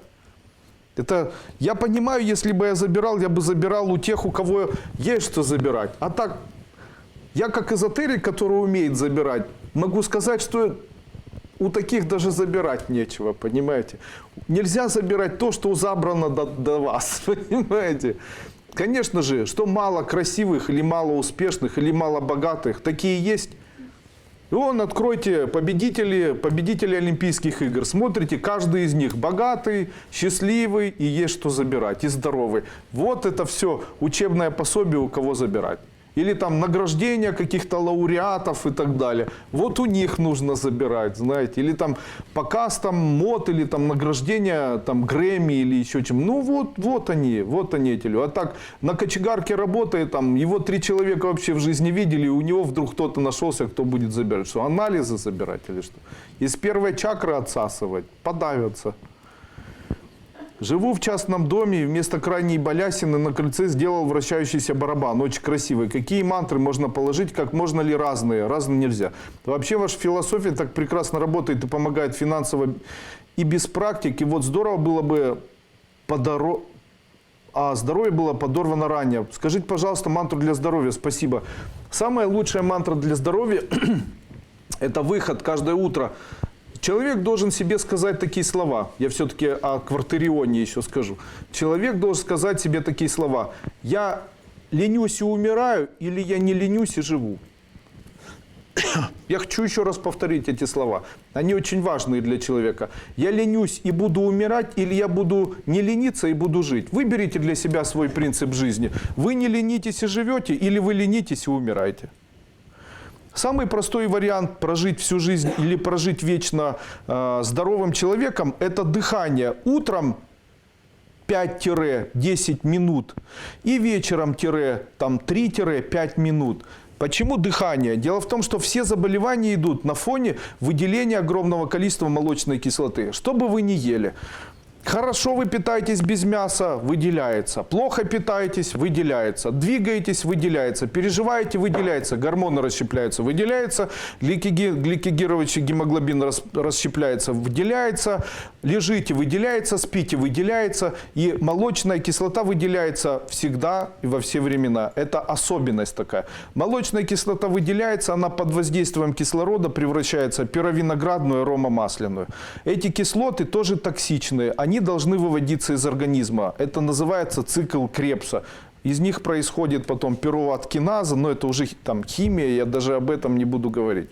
Так вот, от того, что молочная кислота накапливается в организме, у человека происходит старение и появление абсолютно всех заболеваний, которые есть. Конечно, когда говорят, надо закисляться, все равно. Надо ощелачиваться до одного места. Мясо не есть, не нервничать. Воздухом дышать. Все равно. Все равно. Это цикл, который все равно будет. Это цикл жизни, в котором выделяется молочная кислота. Она все равно будет выделяться, хочешь ты или нет. И от того, насколько сильно она выделяется, или то, насколько сильно она расщепляется и выводится, от этого зависит твоя жизнь. Там одна особенность есть в этой молочной кислоте. Она расщепляется, и в ее расщеплении участвует кислород. Но когда человек бежит, когда человек активно бежит, то у него в этот момент выделяется молочная кислота много, поэтому спортсмены стареют быстро. Знаете, что спортсмены быстро стареют? Видели спортсменов? Говорят, спорт, потом 40 лет выглядит на 75, знаете. Или там алкоголики, оказывается, не особо стареют. Тоже нонсенс. Почему? Заметили, да? То есть алкоголик с утра до ночи кваски рога, знаете, на работу сходил, стакан в течение дня, ему 50 лет, выглядит сволочь на 30. При этом и не ест ничего, и цирроз печени, но хоть картинку снимай с него, выглядит хорошо. И спит мало, и всегда ему хорошо, и нервов нету никаких и так далее. Почему? Потому что алкогидрогеназа участвует в формировании расщепления пировиноградной кислоты аромамасляной. Представляете? Вот в чем особенность. Поэтому алкоголь иногда для молодости тоже хорошо. Ну что, продолжим дальше. Оказывается, для того, чтобы человек не выделял молочную кислоту, она будет выделяться. Нету никаких способов. То есть она все равно будет выделяться и накапливаться. Но есть способы, которые позволяют этой молочной кислоте очень эффективно расщепляться. Это пассивное быстрое дыхание сидя, диафрагмальное. Когда человек сидит, подскакивая на стульчике, или стоит, не особо раскачиваясь, не совершая никаких особых физических действий и быстро, активно дышит. Если человек дышит каждый день 5 минут утром и 3 минуты вечером хотя бы активно, то на протяжении 1 месяца человек визуально молодеет на 5-10 лет. Если это сделать и выполнять ежедневно, сначала восстанавливаются мозги, после этого плечи, после этого позвоночник до грудного отдела, после этого сердце. Снижается давление, улучшается работа поджелудочной железы, работает кишечник, работают надпочечники, почки, перестают болеть, там артриты исчезают, артрозы, ноги начинают. Но знаете, с чем сталкивается человек? Он сталкивается с обычной ленью. То есть нам не сложно курить по 5 минут, нам не сложно смотреть телевизор, нам не сложно лежать, нам не сложно на унитазе там сидеть по 30 минут, нам не сложно там ногти точить, грызть, волосы выщипывать, нам не сложно ругаться, нам не сложно ворнякать. Но нам сложно 5 минут утром и 5 минут вечером подышать. Вот это сложно. Представляете? Оказывается, человек даже знает такой... А кто не знает? А я на первой ступени это даю. А я это очень часто даю во время морских курсов. Я очень часто об этом говорю, когда провожу свои вебинары бесплатные во вторник. Все люди это знают. Я всегда являюсь популяризатором дыхания Патрулы. Я о нем раньше говорил. Тем не менее, я являюсь популяризатором и сам понимаю, что его никто не делает. Делаю ли я сам? Нет. Но не часто. Но делаю. Не часто. Как только начинаю себя ощущать плохо, то я его начинаю делать. Почему? Вы знаете, я покажусь смешным сейчас. Смешным. Абсолютно смешным. Но я хочу состариться. Я говорю это серьезно. Я хочу состариться и быть старым человеком. После этого хочу пройти время, когда мне будет 50, 60, ну это как у всех, 70 и 80. И я хочу, как нормальный человек, завершить свою жизнь. То есть я не хочу жить вечно, я не хочу жить всегда, чувствуя абсолютно себя здоровым. Я не хочу быть долгожителем. То есть мне это у меня есть внутреннее такое состояние, я понимаю, зачем я этого хочу. И я знаю, что это мне приносит удовольствие, понимаете. Для каждого времени своя пора, говорят. Я хочу эту пору, любую, ее хочу пройти. Естественно, когда мне плохо становится, вот температура появилась, можно спросить у моих близких, что происходит, когда у меня температура. Появилась температура у нас на 2-м этаже, где мы живем, двухэтажная такая квартира, на 2-м этаже большая ванна, я иду в ванну, открываю окошко, там прохладненько, и стою и дышу. Там засекаю время, 10 минут дышу, после этого иду отдыхаю на протяжении дня, там отдыхаю, лежу там 3-4 часа, потом вновь иду и снова там 5 или 10 минут дышу. В день дышу 4 раза, на 2-й день уже температура исчезает. Понимаете? Могу сказать, что если очень высокая температура, выхожу куда-то, где холодно, и стараюсь дышать там, где холодно. Если температуры нет большой, то могу дышать в теплом месте. Таким образом, могу сказать, что для меня это один из самых лучших существующих способов привести себя в норму. Конечно же, вам хочется это сделать, вы хотите чувствовать себя хорошо, вот что нужно сделать, а не мантры. Это и увеличит психическую энергию, и улучшит общее состояние. Поэтому я и ввел в школе вот такие дыхательные практики. Даже калачакра тантру йогу ввел и все остальное. Но дело в том, что на первое место все равно необходимо ставить практики, которые были даны Патрулом. И это практика вот такого диафрагмального активного дыхания. Естественно, если стоя не получается, делай сидя. Сидя можно тоже. Добрый вечер. Если я чувствую, что мужчина как пиявка присосался, как от него избавиться? Берете, ставите свечку, заряжаете ее предварительно и выполняйте практику сжигания человека на свече. Не было ни одного такого человека, у которого бы не получилось убрать человека, который ему не нужен. Андрей, пойди у Сони попроси, пусть мне принесет водичку. А? Соня? Жень, принеси мне водичку. Я делаю это дыхание уже месяц, результаты налицо. Ой, простите. Добрый вечер, подскажите, пожалуйста, стоит ли читать коды заклинания или мантры для привлечения денег, имея долги? Ну, вообще, вы понимаете, когда человек читает мантры для привлечения денег, то тогда он привлекает деньги, но тогда долги он не отдаст. То есть нужно утром, допустим, читать мантры, которые связаны с тем, чтобы деньги отдать, а вечером тогда читать мантры, которые будут деньги привлекать. Потому что вечер – это время, когда приносится энергия, а утро – это время, когда отдается энергия. А еще, если закрыть глаза, то и утро, и вечер энергия отдается. Доказательство. Когда человек спит, то он энергию получает или отдает. Когда человек ночью спит, он энергию отдает. Почему? У вас плохое настроение, вы спать легли, утром проснулись, хорошее настроение. У вас нога болела вечером, спать легли, утром проснулись, нога не болит. Почему? Потому что ночью происходит отдача этой энергии. Естественно, если у вас вечером болит нога, а утром не до конца еще нога выздоровела, и она еще болит, то тогда нужно сесть и посидеть в медитации с закрытыми глазами, да отдавать энергию. Понятно? До конца да отдавать.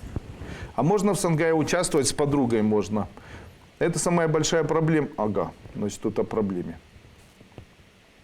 Я ученица, помогите, пожалуйста, очень ревнивая. Просто крышу сносит. Когда муж смотрит на красивую женщину, не знаю, как себя контролировать.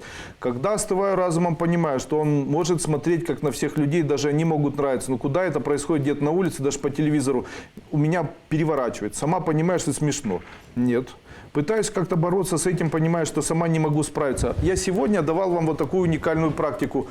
Не нужно ревновать человека, нужно посылать то, что в вас создает это желание. Вот если вы будете посылать в середине себя то, что вот только эта эмоция начала появляться чуть-чуть, сразу же эту эмоцию посылайте. Все, на этом все закончится. Объяснить, почему это происходит, я могу, но для того, чтобы вас не обижать, не скажу это. Скажите, а шумы и мантры можно слушать в наушниках в общественном транспорте? Я считаю, что шумы и мантры, их нужно слушать в очищенном помещении, находясь дома. Я считаю, что это методы не такие простые. И я считаю, что слушать это в наушниках в метро не очень хорошо. Сеансы Сангая 1 и 2 не участвовала. Могу ли я принять участие в Сангая 3? Оплатила. Конечно. Дело в том, что Сангая не имеет значения, какое вы смотрите или какое вы проходили. Сангая 3, завтрашняя, будет посвящено увеличению материального благополучия человеку. Мы будем выполнять практики. Я их сегодня для себя переписал уже, сейчас даже продиктую. У нас будут такие методы. Мы будем работать для того, чтобы была успешная торговля, хорошие отношения людей, успехи в предпринимательской деятельности. Я расскажу, как увеличить любовь в семье. Будем увеличивать психическую энергию, обретать ровность чувств. Будем увеличивать энергию целителя, станем умнее, начнем делать практики исполнения желаний, будем преодолевать бедность. Я расскажу, как сделать так, чтобы быстро замуж выйти, чтобы много денег было, чтобы зажиточность, влиятельность появилась, чтобы добились власти, уважения, чтобы было высокое положение в обществе. Ну, видите, как много всего. Какая красота, да? Насколько это будет длительно работать с вами? Будем работать так, чтобы на всю жизнь осталось, понимаете? Хоть каким-то следом, хоть каким-то следом.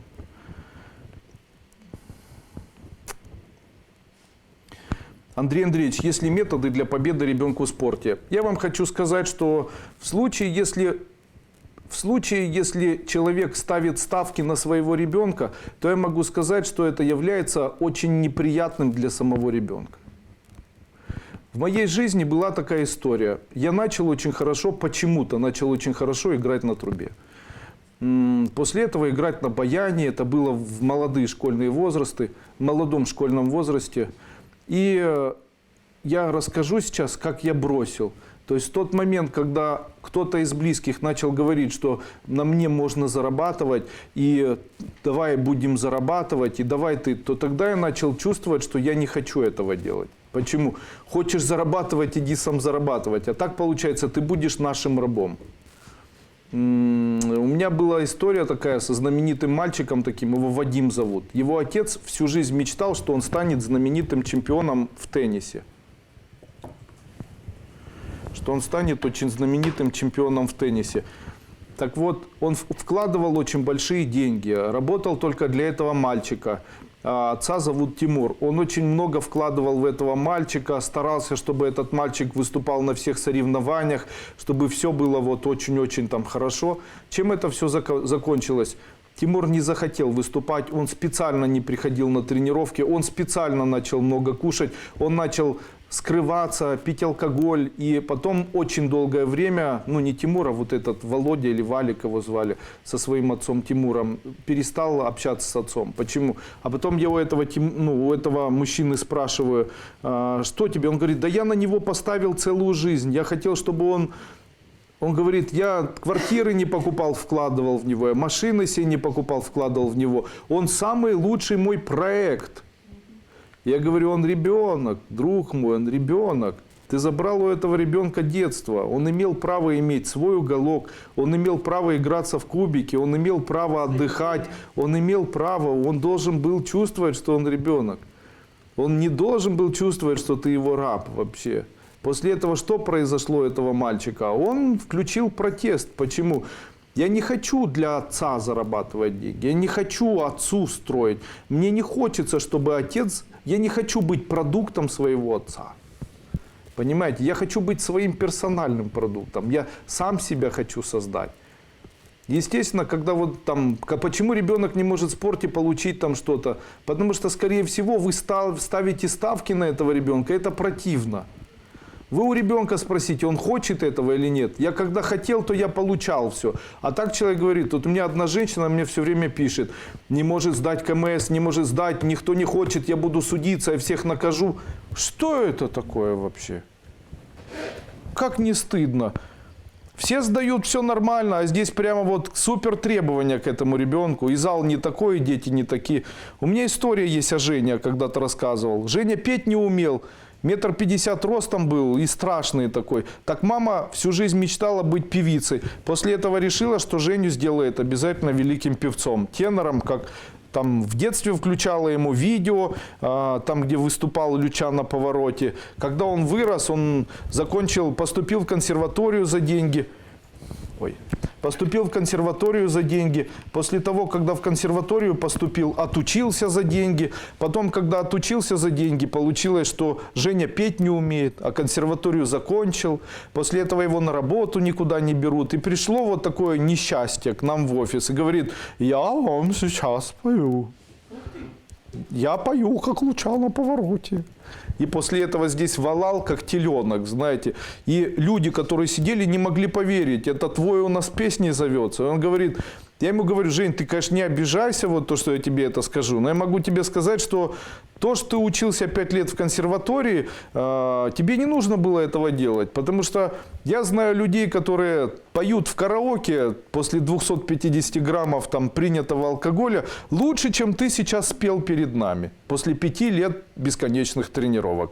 Я ему говорю, ты не обижайся, но у тебя не получается петь, это не твое. У тебя хорошо бы получалось, если бы ты был коллекционером, марками бы занимался, там, даже стихи писал, возможно, если хочешь быть творческим человеком. Но у тебя точно нет, у тебя все в жизни есть. У тебя есть дар к запоминанию, дар к языкам, но у тебя вообще нет дара петь. Вообще, у тебя его вообще нет. Ты так плохо поешь, насколько это может быть. Он говорит, Андрей Андреевич, вы не понимаете, у меня просто правильно поставленный голос, и вот то, как я пою, может оценить исключительно человек, который знает, что такое музыка, оперное пение и так далее. Послушай, я ему говорю, послушай, не морочь мне голову. Я знаю, что такое оперное пение. Когда включаешь «Луча на повороте», когда он поет «Аве Мария», то хочется его слушать вновь и вновь. Понимаете? И это красиво. И смотришь на Филиппа Киркорова, который умеет танцевать и красиво поет. И это все равно отличается от Баскова, который петь не умеет.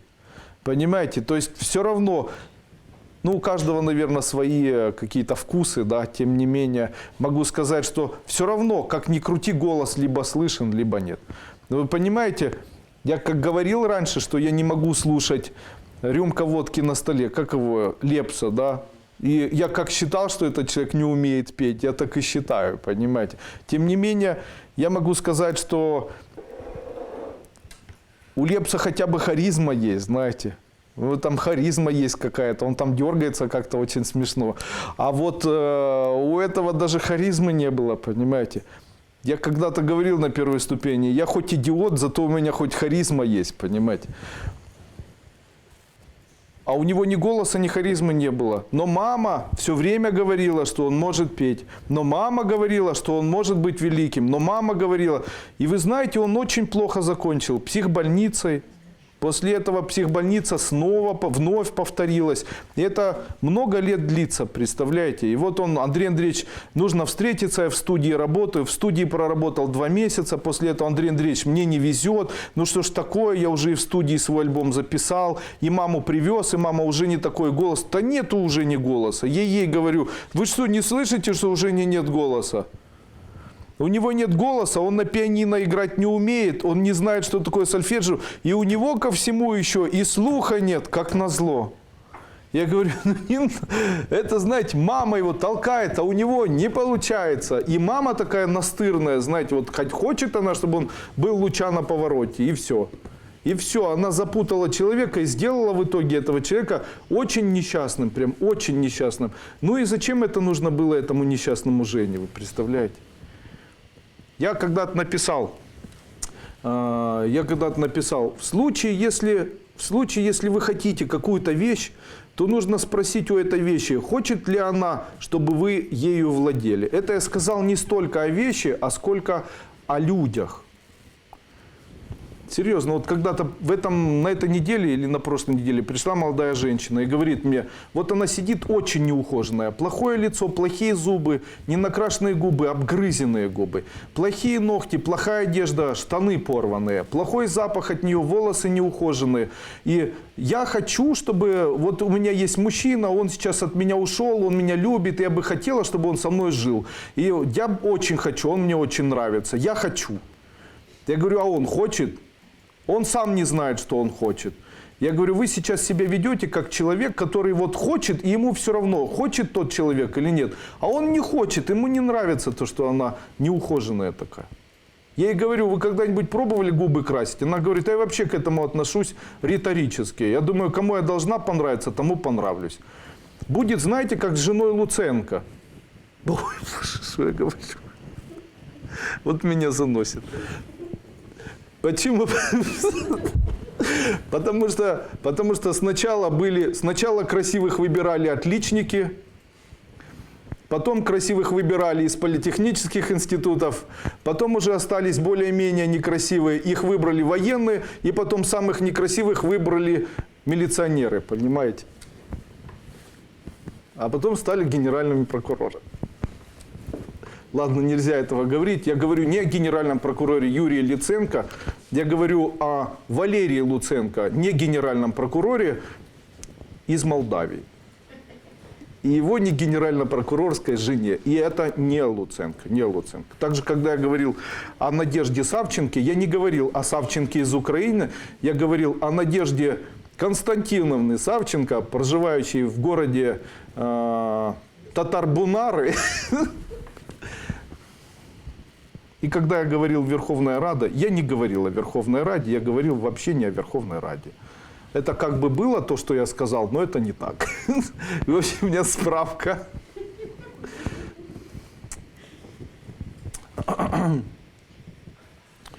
Я попытался, мне кто-то написал, Андрей Андреевич, вы должны посмотреть, что вы можете сказать по этому поводу, кто выиграет, кто нет. После этого я говорю, конечно, мне как эзотерику очень интересно. Там у меня была встреча с политиком, он говорит, ты посмотри, это же интересно послушать, ты просто пропускаешь какие-то исторические моменты. Я думаю, ух ты ж, мне так интересно посмотреть на исторические моменты. После этого захожу и начинаю смотреть на исторические моменты, а там один человек, который сидит в Верховной Раде Парубий, который не умеет разговаривать. Боже, он что-то говорит, я вообще не могу понять. И перед ним стоит Юрий Луценко, он разговаривает так же, они только друг друга понимают. Как же людям понимать вообще? Это же сплошное, знаете, они КГБшники какие-то, или я не знаю, им в разведке нужно работать. Им не нужно стенографировать, и так никто ничего не понимает. Я не знаю, какие они там законы принимают. Что там можно понять вообще? Я понимаю, это очень удобно. Поставили таких людей управлять страной, люди заходят, говорят, надо, как Горбачев в свое время слушали, так, надо послушать, в стране полная засада. Ни колбасы нет, ни мяса, нужно послушать, что этот человек говорит. После этого выступление Горбачева включили, и ни одного слова непонятно. Консенсус, который должен к плюрализму мнений и идей, который должен привести к общему консенсусу. Что говорит? Ни одного слова, ни одного слова. После этого все сели смотреть, позасыпали, бабушки упали, там кто-то валидол выпил. После этого выключили, что можешь сказать? Ну, вообще ничего. То же самое и там. Я понимаю, люди думают, сейчас как посмотрю программу и разберусь, что ж тут страной-то этой творится, Йохан и Бабай. После этого включают, а там капец вообще. Ни одного слова не понятно.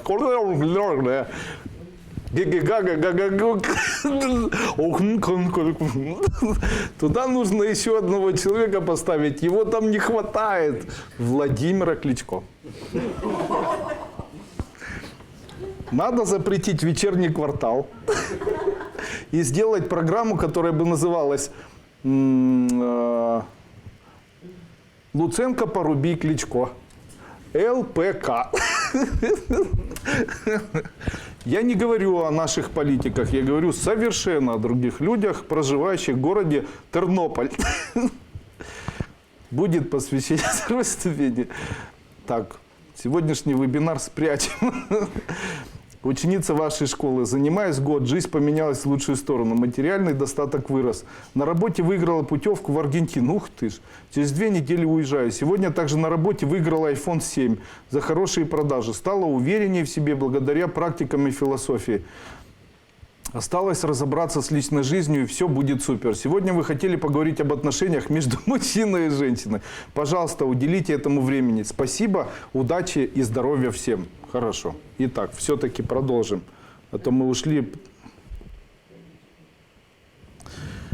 Когда человек начинает жить в семье, то иногда появляется ощущение такое, как будто человек встал и у него плохое настроение. Я могу вам сказать вот что. Не обращайте внимания на плохое настроение ваших близких. Если вы в семье видите плохое настроение ваших близких, то единственная возможность помочь этому человеку – это не воспитать его, а поддержать. Поэтому, если вы видите у кого-то плохое настроение, то подойдите к этому человеку, потрогайте его, скажите, нужна ли моя поддержка и так далее. Дальше. Если у человека состояние апатии, состояние такой раздолбленности, то это говорит о том, что на этого человека нужно покричать. Правда, если человек плачет, если у него все плохо, то тогда нужно обязательно покричать. Почему? Это говорит о том, что он находится в депрессивном состоянии. Вывести человека из депрессии нужно путем встряски. Если человек маниакален, надо куда-то бежать срочно, нужно делать так, тихо, тихо, давай музыку медленную послушаем, молочка попьем, полежим, липовый чай попьем, там еще что-то сделаем. Когда происходит бесконечное раздражение на человека, то я рекомендую использовать в противовес этому состояние сострадания. Можно сострадать человеку. Когда начинаешь видеть, как человек тебя раздражает, и не можешь послать то чувство, которое в тебе возникает, то начинай сострадать этому человеку. Говорить себе, бедненький, вот не получается у него ничего. И после этого можете его погладить. Почему? Сострадание является высоким духовным элементом, который помогает человеку. Вот смотрите, человек страдает, а когда вы ему сострадаете, то это ему помогает. Понятно? Поэтому нужно человеку сострадать, если он кричит. Когда человек кричит, он страдает. Тогда что нужно делать? Не кричать же ему и страдать. Тогда кто будет сострадать? Тогда что нужно сделать? Когда человек кричит, ему нужно сострадать. То есть человек говорит, вот там сколько можно? Говорит, да, так и есть. Да, бедненький, конечно, и мне тоже там. А еще, если вы мужчина и видите, как кричит женщина, запомните первое правило. Оно звучит так. Если женщина кричит, что бы вы ни хотели сказать, ничего не говорите, молчите. Это самое лучшее, что может произойти для нее и для вас. Потому что женщина – существо, бесконечно накапливающее чувства. Также могу сказать, что женщина – существо, которое возбуждено всегда. Оно возбуждено в мозгах, в чувствах, в физическом теле. Возбуждение всегда, во всем. А мужчина – это временное возбуждение. То есть в основном он успокоенный. А потом проявляются вот эти элементы, там возбудился, не возбудился и так далее. И из-за этого женщина, она всегда возбуждена, а возбуждение, оно подразумевает бесконечное желание. Когда человек возбужден, то у него появляется желание. А когда желания, они должны как-то выплескиваться. И когда желания не исполняются, и они выплескиваются, то происходит непонимание мужчины. Что нужно сделать? Мужчина должен выслушивать эти пожелания, даже несмотря на то, что они громкие, и поддерживать этого человека, но 100% не стараться воспитывать. То есть не надо ни ультиматумы, ни крики, ни вытаращенные глаза, ни «я уйду», ничего этого не нужно. Мужчины и женщины по-разному вообще воспринимают окружающий мир, по-разному ведут себя. Если женщина кричит, это не значит, что она к вам плохо относится. Если женщина кричит, это не значит, что она хочет расставаться. Если женщина кричит, это не значит, что все плохо. Просто она кричит. Покричала, после этого подождали, и после этого возобновили общение. Все. Дело в том, что если не давать женщине кричать и затыкать ее все время, то она будет вновь, и вновь, и вновь, и вновь, и вновь кричать. Вот смотрите, у меня чашка наполнена. Она пока не выльется, она будет все время набрата, понимаете? Вот она начинает выливать то, что в ней накопилось, а вы обратно ставите. Она начинает выливать, вы обратно ставите. Что нужно сделать? Так пусть выльет уже, слушайте, пусть выльет, пускай выливает. Нужно это все выслушать. Если есть обвинение, сказать, да, действительно я виноват, каюсь, больше этого не будет. Ну и все, даже если это не так. Кто умнее? Обычно мужчины, знаете, они делают так. Я все равно докажу, я все равно докажу. При этом я умный. Нет, умнее тот, кто сдержался. Раз мужчина считает себя умным, считает себя руководителем, значит, он должен знать первое правило руководителя. Выслушай и сделай все, как тебе нужно. И все. Я никогда не кричу в семье. Почему? Я всех выслушиваю.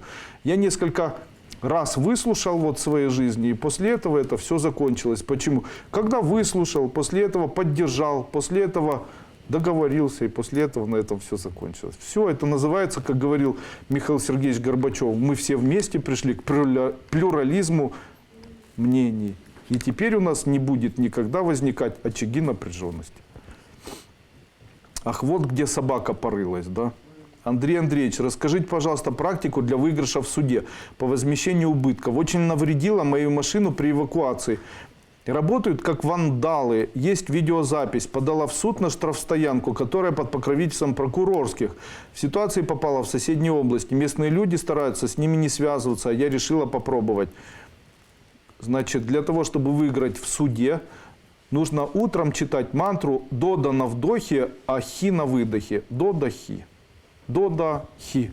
Делать это нужно 108 раз утром и 108 раз вечером. Тогда всегда будет. И в суде, если будет суд, делайте это смело, можете этим заниматься. Вы 100% выиграете. Вообще не вы должны этим заниматься. Если машина застрахована, то должна этим заниматься страховая компания. А еще я хочу сказать, что видео по русским законам не является судебно-доказательным, как и в Украине тоже. То есть Украина, которая обвиняет там кого-то и представляет видеоматериалы, совершает нарушение закона, потому что у нас в нашей стране видеоматериалы не являются элементами, которые могут что-либо доказывать. Понятно. Ужас какой. Вообще могу сказать, что то, что мы видим, это называется беспредел.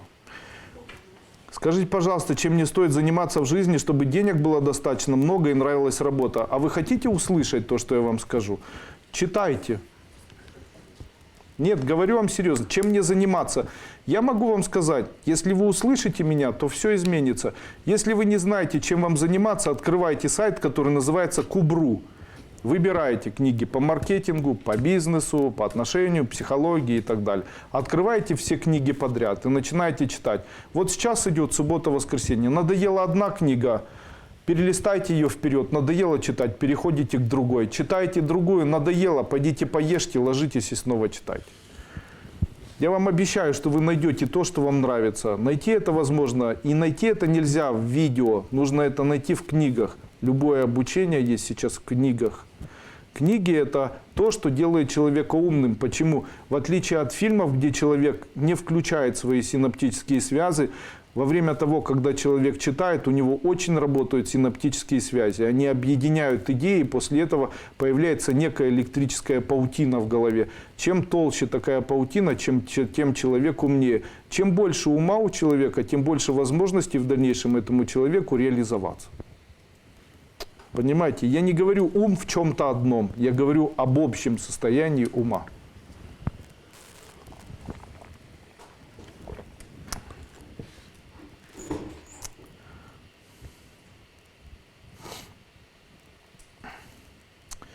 Ученица школы, мне 43 года, 2 замерших беременности, очень хочется ребенка. Приезжайте на морской курс ко мне, на морском курсе...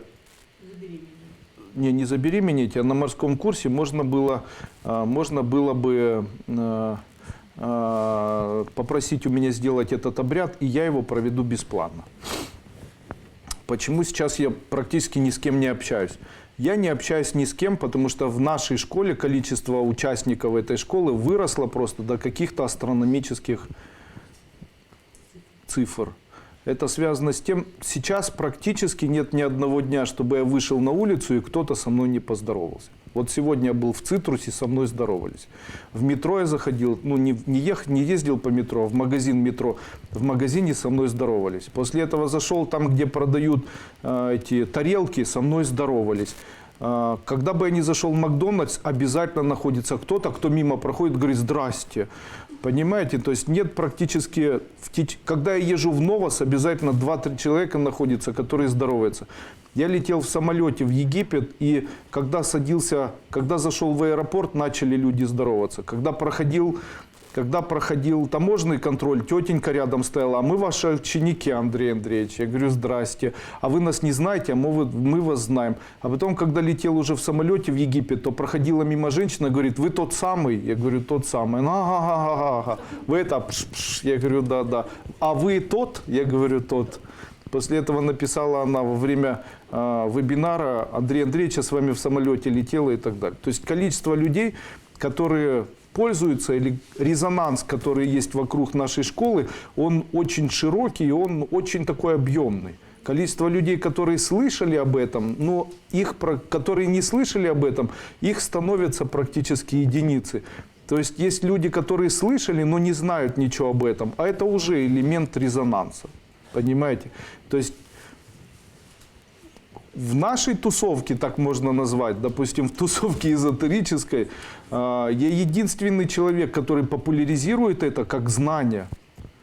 То есть есть люди, которые говорят, мы можем научить, мы гуру. Есть люди, которые говорят, у нас там программирование или техники или еще что-то. Но нет таких людей, которые бы говорили, мы берем ответственность за знания, которые есть в эзотерике, и мы говорим об эзотерике и защищаем ее.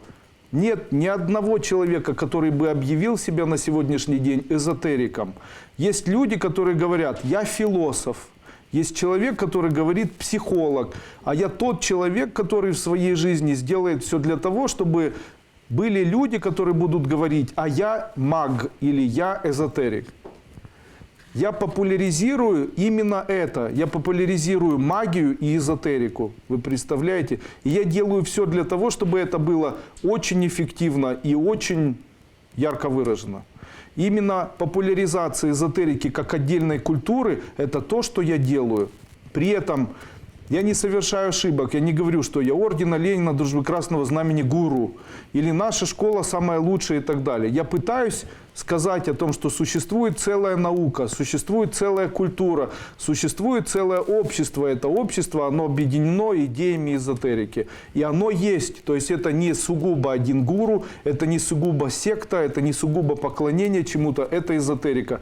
Наука о непознанном, которая, по моему мнению, должна в дальнейшем быть тоже и почитаема, и признана, и рассмотрена с позиции, как позиция общего ортодоксального мировосприятия.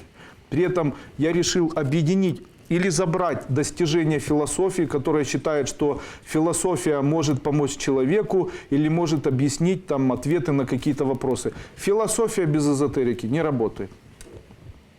Эзотерика без философии не работает. Йога это эзотерика. Йога без философии не работает. Философия без йоги не работает. Понимаете? То есть это такая система. Получается, я решил сделать все для того, чтобы появилась эта наука, чтобы она обозначилась, имела четкое понимание. И это было не риторические какие-то сам додумайся элементы. И это чтобы не было, очень удобно сейчас говорить там шлаки в организме. Я как врач могу сказать, что шлаков в организме не бывает. Тогда откуда появилось это понятие? Его придумал какой-то человек, который совершенно не знаком с медициной. Он вдруг придумал, что там должны быть шлаки. А что такое шлаки? Шлак это горит, допустим, металл, и после этого происходит окисление, оксидация поверхности металла и отпадает в виде шлака. Где у нас что-то горит в организме? Какой у нас там может быть шлак? То есть где у нас там окисление? Возможно, что-то там и происходит, но я вам могу сказать, точно шлаков там нет. Или там загрязнение. Тоже такого не бывает. Как таковое таких понятий не может быть. То же самое я вижу в эзотерике. То есть есть люди, которые говорят, это все энергия. Это все энергия. Но никто не может объяснить, это энергия, тогда что конкретно вы подразумеваете, когда говорите энергия? Где это? Очень удобно в эзотерике. Это привлечет энергию денег. А что это за энергия денег? То есть как я ее почувствую, когда тепло пошло, это энергия денег у тебя пошло. Там чувствую успокоение, вместе с успокоением энергия денег пошла в тебя. А это может быть и не энергия денег, это вообще непонятно, что вообще там зашевелилось во мне. Энергия денег – это должно быть понятие, которое в дальнейшем можно использовать как аксиому. То есть это должно быть понятие, объясняющее и которое невозможно опровергнуть. То есть, по моему мнению, энергия денег – это энергия, которая возникает у человека в виде вибраций в тот момент, когда человек видит чужие деньги или думает о чужих деньгах, или видит свои деньги, или думает о каких-либо деньгах вообще. То есть, что можно сказать? Чувства или обобщенные чувства на уровне нервных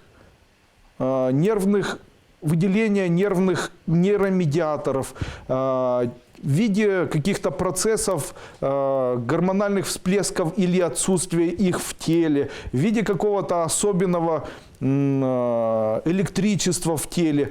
Это электричество, эти нервные вспышки или гормоны, или нейромедиаторы, электричество, то, которое возникает в этом человеке, по моему мнению, это не доучено или не изучено. И этим можно не только управлять, а это может и привлечь материальное благополучие человеку и оттолкнуть.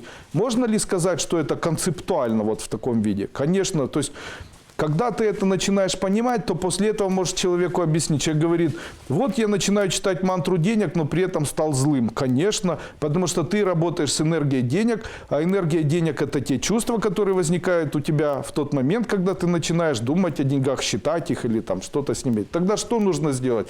Нужно заменить с позиции негативного отношения к деньгам к позитивному отношению. А как это сделать? Механизмы. Первое, второе, третье. То есть там, психологические, философские, изменения каких-то, может быть, чувственных, работа с электричеством и так далее. То есть это все объединенные какие-то элементы, которые не говорят, что это плохо, это хорошо, не говорят, что философия плохо, это хорошо. Это системы такие, которые эзотерика, она позабирала все магическое из разных наук. Но именно из эзотерики произошла в свое время и математика, и химия, и великие открытия. Это все было начало эзотерика.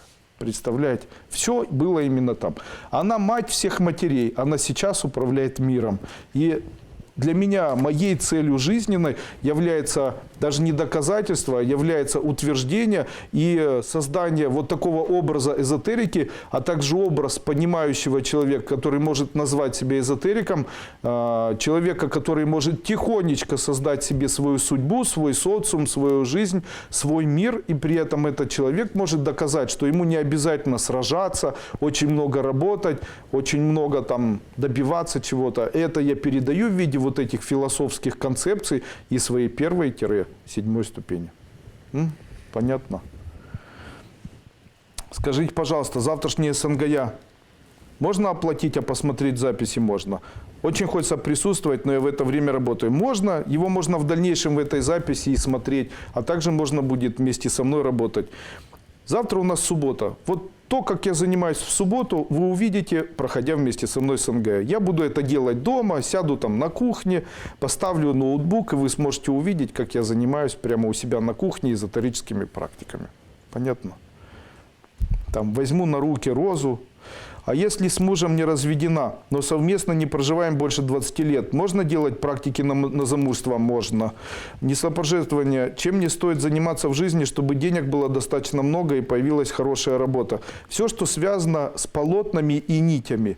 То есть вам можно шить, продавать материалы, можно продавать нитки, можно из ниток продавать то, что можно вязать, проводить курсы, которые связаны с шитьем и вязанием, будет очень хорошо получаться. Подскажите, пожалуйста, золотую купюру в семье нужно иметь только одну, и можно у меня и у мужа. Можно и у вас, и у мужа.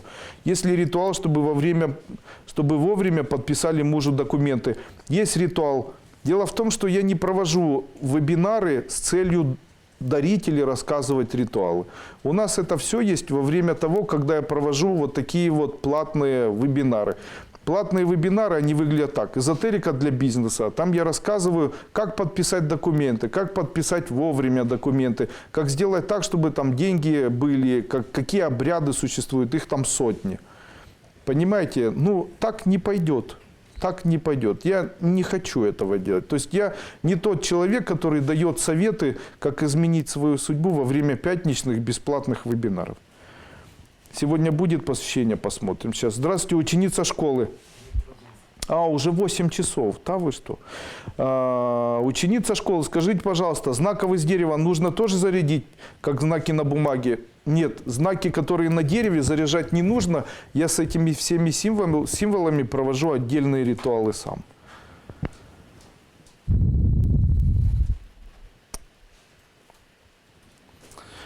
Если у женщины после 30 начались перебои в менструальном цикле, достаточно ли будет пропить ваше женское здоровье? Нет, достаточно будет пропить препарат Климактерикс. А вы обещали практику и мантру «Подсолнух от врагов», а я выложил. Если сейчас зайти в мою группу, которая сейчас, кстати, функционирует, потому что сейчас прямо в ней люди пишут, там, в этой группе, я выложил мантру и практику от врагов. Это Гаятри мантра от врагов с добавлением последнего слова. И там нужно вырезать в виде подсолнуха, вырезать такой из бумаги подсолнух, покрасить его желтой и черной краской, написать внизу подсолнуха этого имя врага, и после этого положить его там на воду или брызгать водой, уже не помню, и читать там Ом Траямбаками Джамагей Сугамден Пушти Варданаур Вару Камива Банханам Ритем Мукчем Амритат. И в конце нужно произнести Биджхрим, Биджхрим, Биджхрим, Биджхрим 4 раза. И сделать так 21 раз подряд. И после этого тот человек, который вас ненавидит, сразу же становится вашим другом. Удобно, практично, эффективно. Ой. А скажите, сколько людей у нас на сегодняшний день прошло вторую ступень? Купила шум похудения, омоложения. Можно слушать ночью и засыпать под него? Спасибо за ответ. Нет, слушать его ночью с закрытыми глазами, а уж тем более засыпать нельзя. Постареете и поправитесь, и потом меня обвините в этом. Понимаете, я считаю, делать этого не стоит. Можно как-то объяснить, что если человек начал сильно везде опаздывать, и еще все у него наоборот. К примеру, говорит, посижу, идет спать, говорит, пойду спать, сидит и не идет спать. Нужно сделать так. Соня, ну ты даешь. Итак, что нужно делать? Нужно представлять, будто человек находится... Вот смотрите, у вас есть пьющий друг. Пьющий друг. Или есть друг, или сын, у которого все валится. Какая существует практика? Нужно его звезду поставить на место. Как она выполняется? Я представляю, будто человек – это перевернутая пятиконечная звезда. Я сейчас нарисую. Есть фломастер у нас. Вот.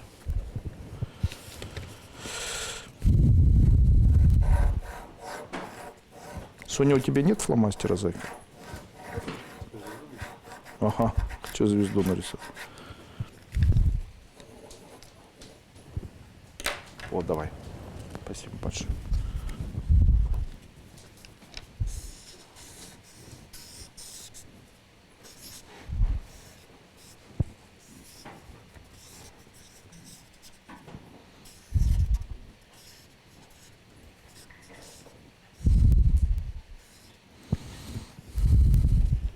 Боже, да я художник прямо.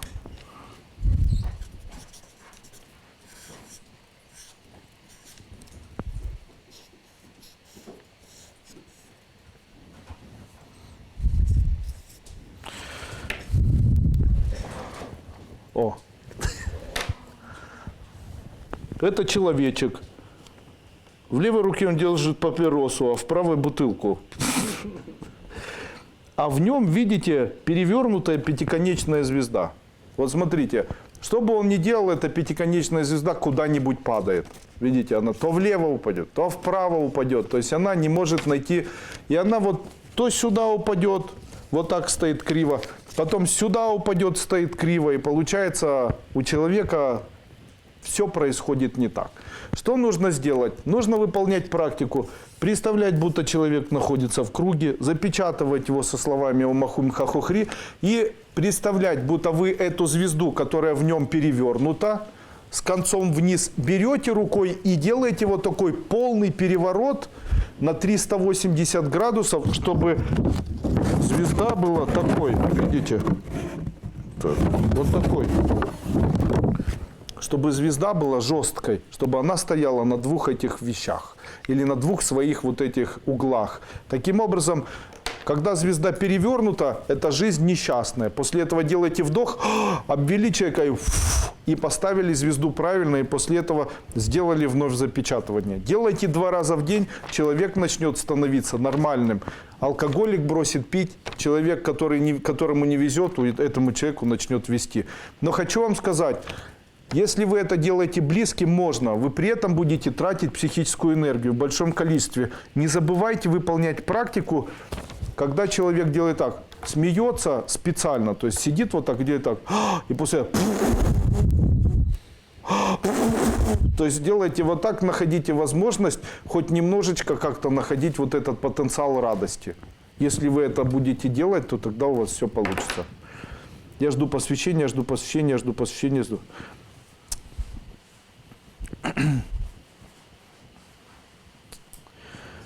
Чем заняться сыну после окончания школы, не может определиться. Не буду сейчас отвечать.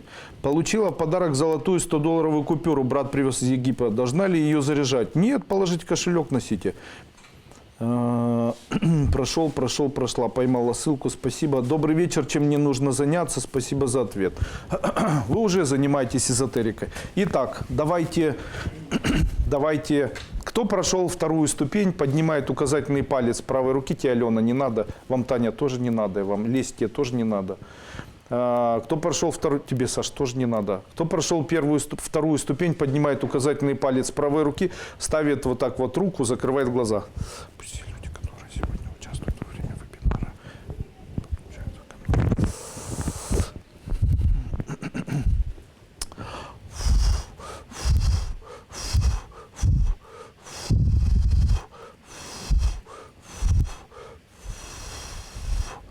Вот так нужно ставить указательный палец и сделать вот так. Вытаращиваем глаза и произносим за мной. Клянусь прожить без страха и боли. И вы произносите, клянусь прожить без страха и боли. И после этого делаем так. И дотрагиваемся вот к этому месту. Пс, пс, пс. Теперь запомните это место, к которому вы дотрагивались. Это место, куда в дальнейшем нужно нажать, если вы чего-то боитесь. И когда вы будете чего-то бояться и будете давить это место, то страхи будут сразу же исчезать. А скажите, кто проходил вторую ступень и кто проходил эту практику, действительно помогает это? Потом не боишься, вообще отпускает, потом страх исчезает сам по себе. Андрей Андреевич, когда будут следующие проводы голодных духов? На следующей неделе, скорее всего, сделаем. Дайте, пожалуйста, совет, чем заняться, чтобы достичь успеха. Сегодня я специально выложил на своем канале в YouTube, видео. Оно называется «Шокирующие факты о богатых людях». Или там что-то такое, вот название какое-то. Да. А? 20, не 20 фактов. Три шокирующих факта, как-то вот так. И очень интересный получился такой отрывок. Как его использовать, этот отрывок? Заходите и слушайте, что нужно делать для того, чтобы реализоваться в жизни и стать богатым человеком. Называется сейчас скажу, как называется. 3 офигенно интересных факта о богатых. Супер парадокс. 1555 просмотров за 6 часов. Могу вам сказать, что эти факты, они действительно очень работают. Итак, я сегодня закончу, наверное, квартернионом, о котором я раньше рассказывал уже. Квартернион или абсолютно счастливый цикл жизни, он звучит так. Человек должен иметь определенные циклы. Об этих циклах я буду рассказывать сейчас на первой ступени, которые будут проходить. Человек должен предпринимать, дальше тире. Человек должен... как я там говорил, сейчас скажу. Человек должен обучаться, предпринимать, любить, наслаждаться, обучаться.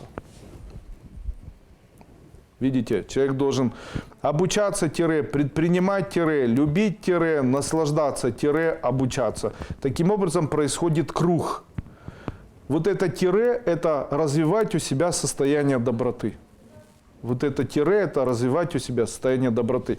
Если человек соответствует этим элементам, о них я буду рассказывать во время прохождения первой ступени, он автоматически выбирает путь, когда он проживет свою жизнь в абсолютном счастье, в абсолютном финансовом благополучии, абсолютном здоровье. Представляете? Только ради этого есть смысл прийти на первую ступень и посмотреть вот эти мои выводы, о которых я буду рассказывать. Хотя выглядит это все очень просто. Человек без объяснения не сможет сам определить, вот что же я имею в виду. Я это даю обобщенно. Дальше. 3 офигенно интересных факта. Хочется сказать, Андрей Андреевич, вы же интеллигентный мужчина. Почему вы так называете почему так назвали свое видео? Его можно было бы назвать корректнее, красивее и так далее. Когда я называю корректно, то 200 человек за сутки смотрят. А когда я написал 3 офигенно интересных факта о богатых, то за 6 часов посмотрело 600 человек. Вернее, 1600 человек. Тогда, знаете, это дань моде. Я ничего не могу с этим сделать. Раз мода требует, я использую тизеры, которые очень популярны в Рунете. И нету от этого мне спасения, понимаете. Вот так, собственно, и живем. Очень интересные получились 3 ключевых принципа. 3 ключевых принципа, я о них сегодня говорил. Ну что, я считаю, что у нас вебинар состоялся. За ответ прошу для похудения. Могу уже похвастаться результатом прослушивания его в течение 1 месяца. Минус 4 килограмма. При этом я совершенно не придерживалась никакой диеты. А наоборот, было много застолья. Огромное спасибо за ваш труд. Ура! Видите, Шум поработал с ней. Купила деревянный символ «Защита за рулем». Могу давать дочери, когда она за рулем или только на одного человека. Символ работает со всеми людьми, кто за рулем. Очень хороший символ. А можно себе звезду ставить? Можно себе звезду. Нет. Человек себе звезду пятиконечную не должен ставить. Вы не сможете этого сделать. Ее можно ставить только вместе со мной на морском курсе и только на груди. Вы на груди ставите, а я переворачиваю. Понятно? Вы можете другому перевернуть. Но чтобы перевернуть себе, так не бывает. Почему? Человек не может ощутить энергетическую линию жизни. Мы свою жизнь воспринимаем с позиции такой, мы ее воспринимаем с позиции 2 точек, 3 точек. Это воспоминания, будущее и настоящее.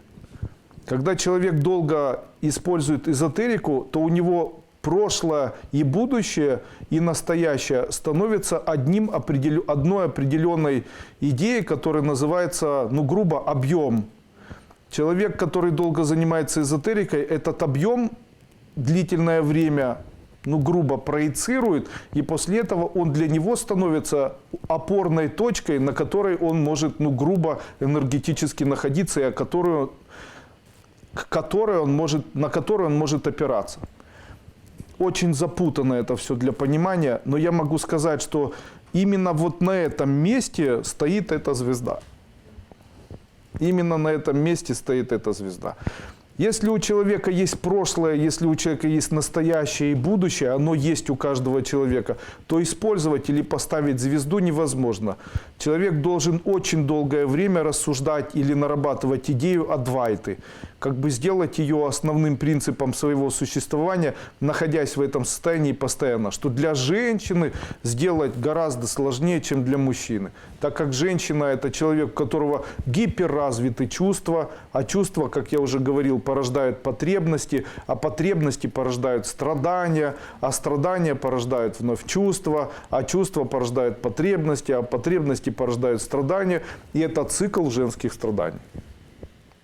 Мужчинам легче, потому что у них чувства порождают потребности, а потребности реализовываются, если мужчина хочет, или не реализовываются и вызывают страдания, но мужчинам свойственно реализовывать. И еще, если женщина с чувствами справиться не может, то у мужчин чувства, они хаотичные, то есть они появляются, исчезают, появляются, исчезают. А у женщин они никуда не деваются, они просто меняют место. Они либо в голове, либо в груди, либо в животе, либо еще где-то. Поэтому ничего с этим сделать нельзя. Женщине жить сложнее, чем мужчине, но приятнее. Поэтому Бог и наказал женщину болезненными родами. Почему? Потому что Бог – это существо думающее, и Бог – это существо, у которого холодное сознание или холодный ум превалирует над всем остальным, над чувствами. То есть сознание – это математика. Женщина при этом нарушает основной путь движения к Богу, она без конца чувствует, понимаете, она все чувствует, она хочет чувствовать, она в чувствах купается, для нее чувства важные и так далее. Естественно, эти чувства важные, они создают вот такие страдания, и из-за этого женщинам больше, у женщин и больше и радости извращенной, и страданий, понимаете. И это все происходит из-за вот таких чувств. Сегодня не туда куда-то ушли. Андрей Андреевич, почему на фоне постоянной работы над собой возникают внезапные откаты назад? Каждый день отрезаю двойников все равно. И все равно мучаюсь бессонницей, ночные мысли атакуют, так что я не справляюсь, что делать. Для того, чтобы вас ночью не мучила бессонница, я хочу вам дать совет. Закаливайтесь.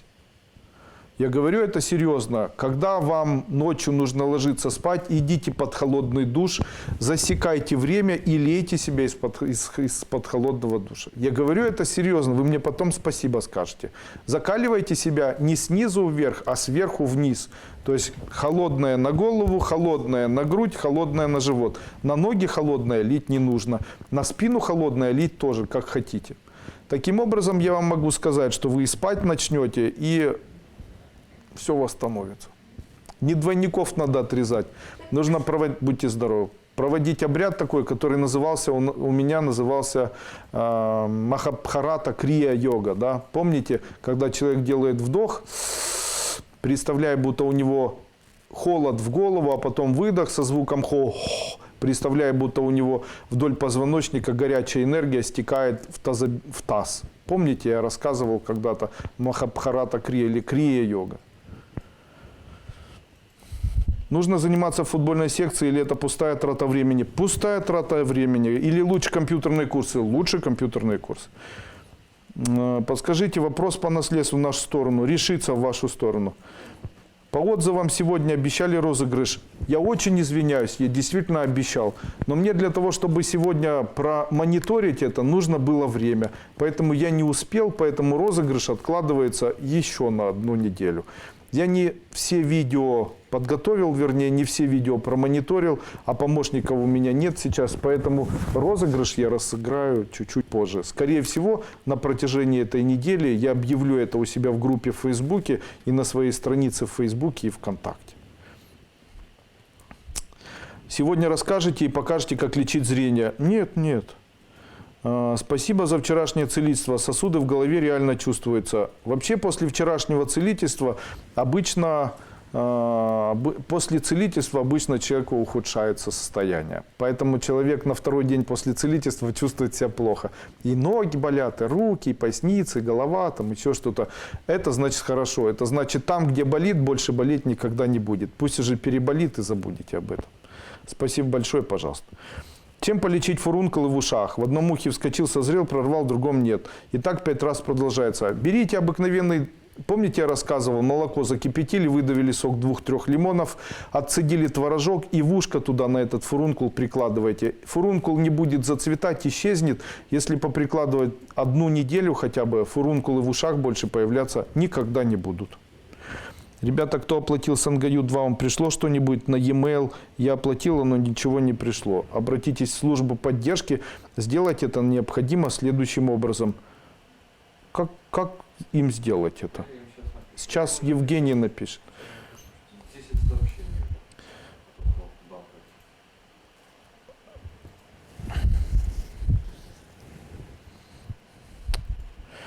Андрей Андреевич, как вы относитесь к древним славянским агмам? Повторения некоторых реально вызывают сильные вибрации, даже дрожь, но нет нормальных рекомендаций, наверное, утеряны или никому не интересны. Я считаю, что дрожь в теле не показатель ничего. Также я считаю, что древних славянских знаний не осталось, потому что самая старая книга или самая древняя книга, которая была впервые обнаружена, это было слово о полку Игореве. И нет ни одной славянской книги, которая бы могла датироваться ранее, чем слово о полку Игореве. Читали слово о полку Игореве? Это прямо там очень много эзотерики или мало? Ее там вообще нет. Так вот, все тексты, которые были после слова о полку Игореве, это были тексты, в которых практически отсутствовала эзотерика вообще. Там о славянстве вообще не было ничего указано. Это мы догадываемся, что славянство было, догадываемся. А вообще упоминания славянин даже не было, понимаете? Это уже догмы, которые придумали спустя время. Это история выдуманная в дальнейшем. Поэтому почему решили использовать слово славяне? Потому что так о русичах писали в книгах римляне, греки, что были там русские, но они писали, что они большие как кони, у них хвосты, знаете, там что угодно. Знаете, если читать вот ту литературу, то немножечко волосы на голове шевелятся. Почему? Потому что эту литературу никакие цензоры не изучали, и очень многие просто занимались тем, что были авантюристами, брали деньги на то, что они поедут в северные страны, сами где-нибудь прятались, и после этого писали книги о том, как они там побывали. И после этого это вызывало у человека, как это в свое время сделал писатель, у которого фамилия была, там, не помню, по фамилии Америк там какой-то, из-за которого появилась страна Америка, потому что он описывал как раз эту страну, хотя он сам в ней никогда не был. Я желаю вам счастья. Карте мечты с эзотерической точки зрения. Я считаю, что какие бы карты мечты не были, они мечты не исполняют. А скажите, кто вообще когда-нибудь делал карты мечты? И скажите, что исполнилось что-нибудь?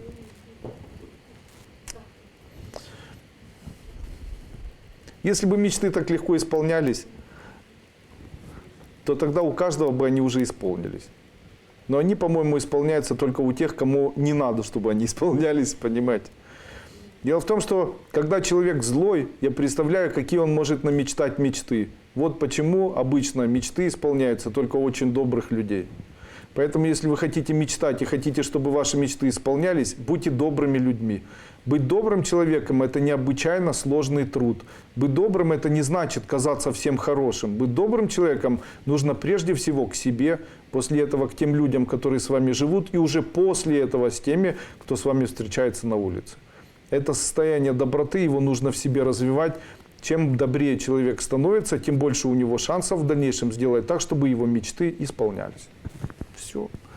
Критиковать – это быть недобрым. Ругаться – быть недобрым. Злиться – быть недобрым. Ругаться с близкими – недобрым. Воспитывать кого-то – недобрым. Требовать что-то у кого-то – недобрым. Тогда что такое быть добрым? Это служение. А что такое служение? Это дарить любовь. Каким образом? Дарить любовь – это значит делать что-то для кого-то совершенно безвозмездно. Представляете? Но это безвозмездное, оно должно быть хорошим. То есть не безвозмездно застрелил человека, а безвозмездно сделал что-то хорошее. Там, поднес кому-нибудь что-то.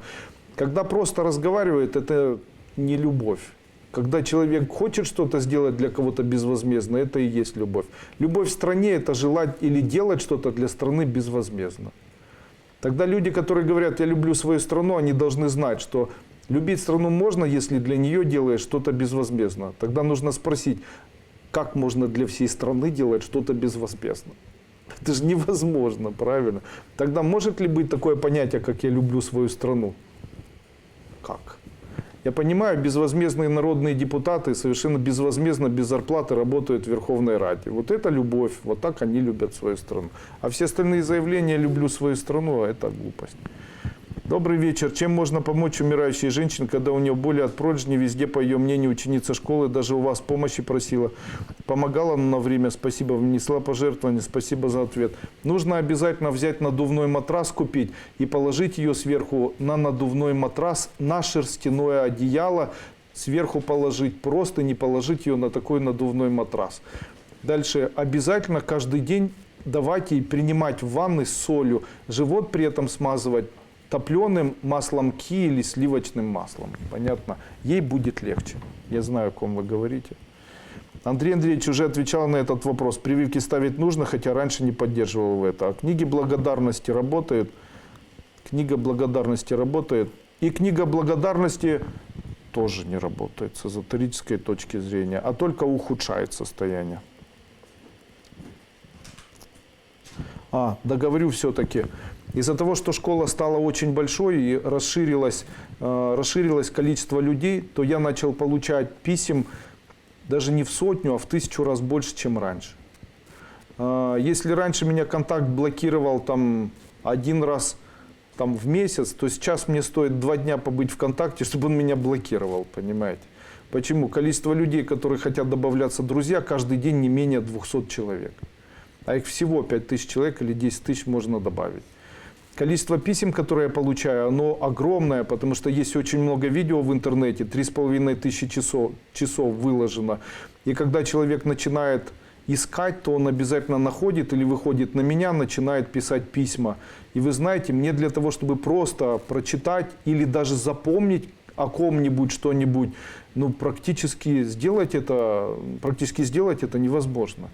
Я могу сказать вам, что если вы думаете, что вы мне пишете, а я не отвечаю, потому что я плохо к вам отношусь, то вы ошибаетесь. Я вам хотел бы ответить, но у меня, к сожалению, совершенно нет на это время. И у меня не получается. То есть я могу в день сам, Александр работает, еще есть ребята, которые работают, которые отвечают на письма. И у нас все равно не получается обрабатывать письма, которые приходят в течение дня. Поэтому извините, если вы пишете мне письма, требуете что-то от меня, а также хотите со мной встретиться, это сделать практически невозможно. Почему? Количество людей в школе увеличилось, а это подразумевает, что я не могу каждому уделить даже 1 минуту внимания. Его просто нет. Даже если принимать сейчас в Киеве и сказать в открытую, что я принимаю в такой-то, такой-то день, то со следующего дня начинается аншлаг. Люди выстраиваются аж на улицу. Понимаете, ничего сделать нельзя. Блины были и под гусли пели, о полку Игореве сказание, но веды у нас все одну корзину свалили. Согласен, веды это вообще культура индийская.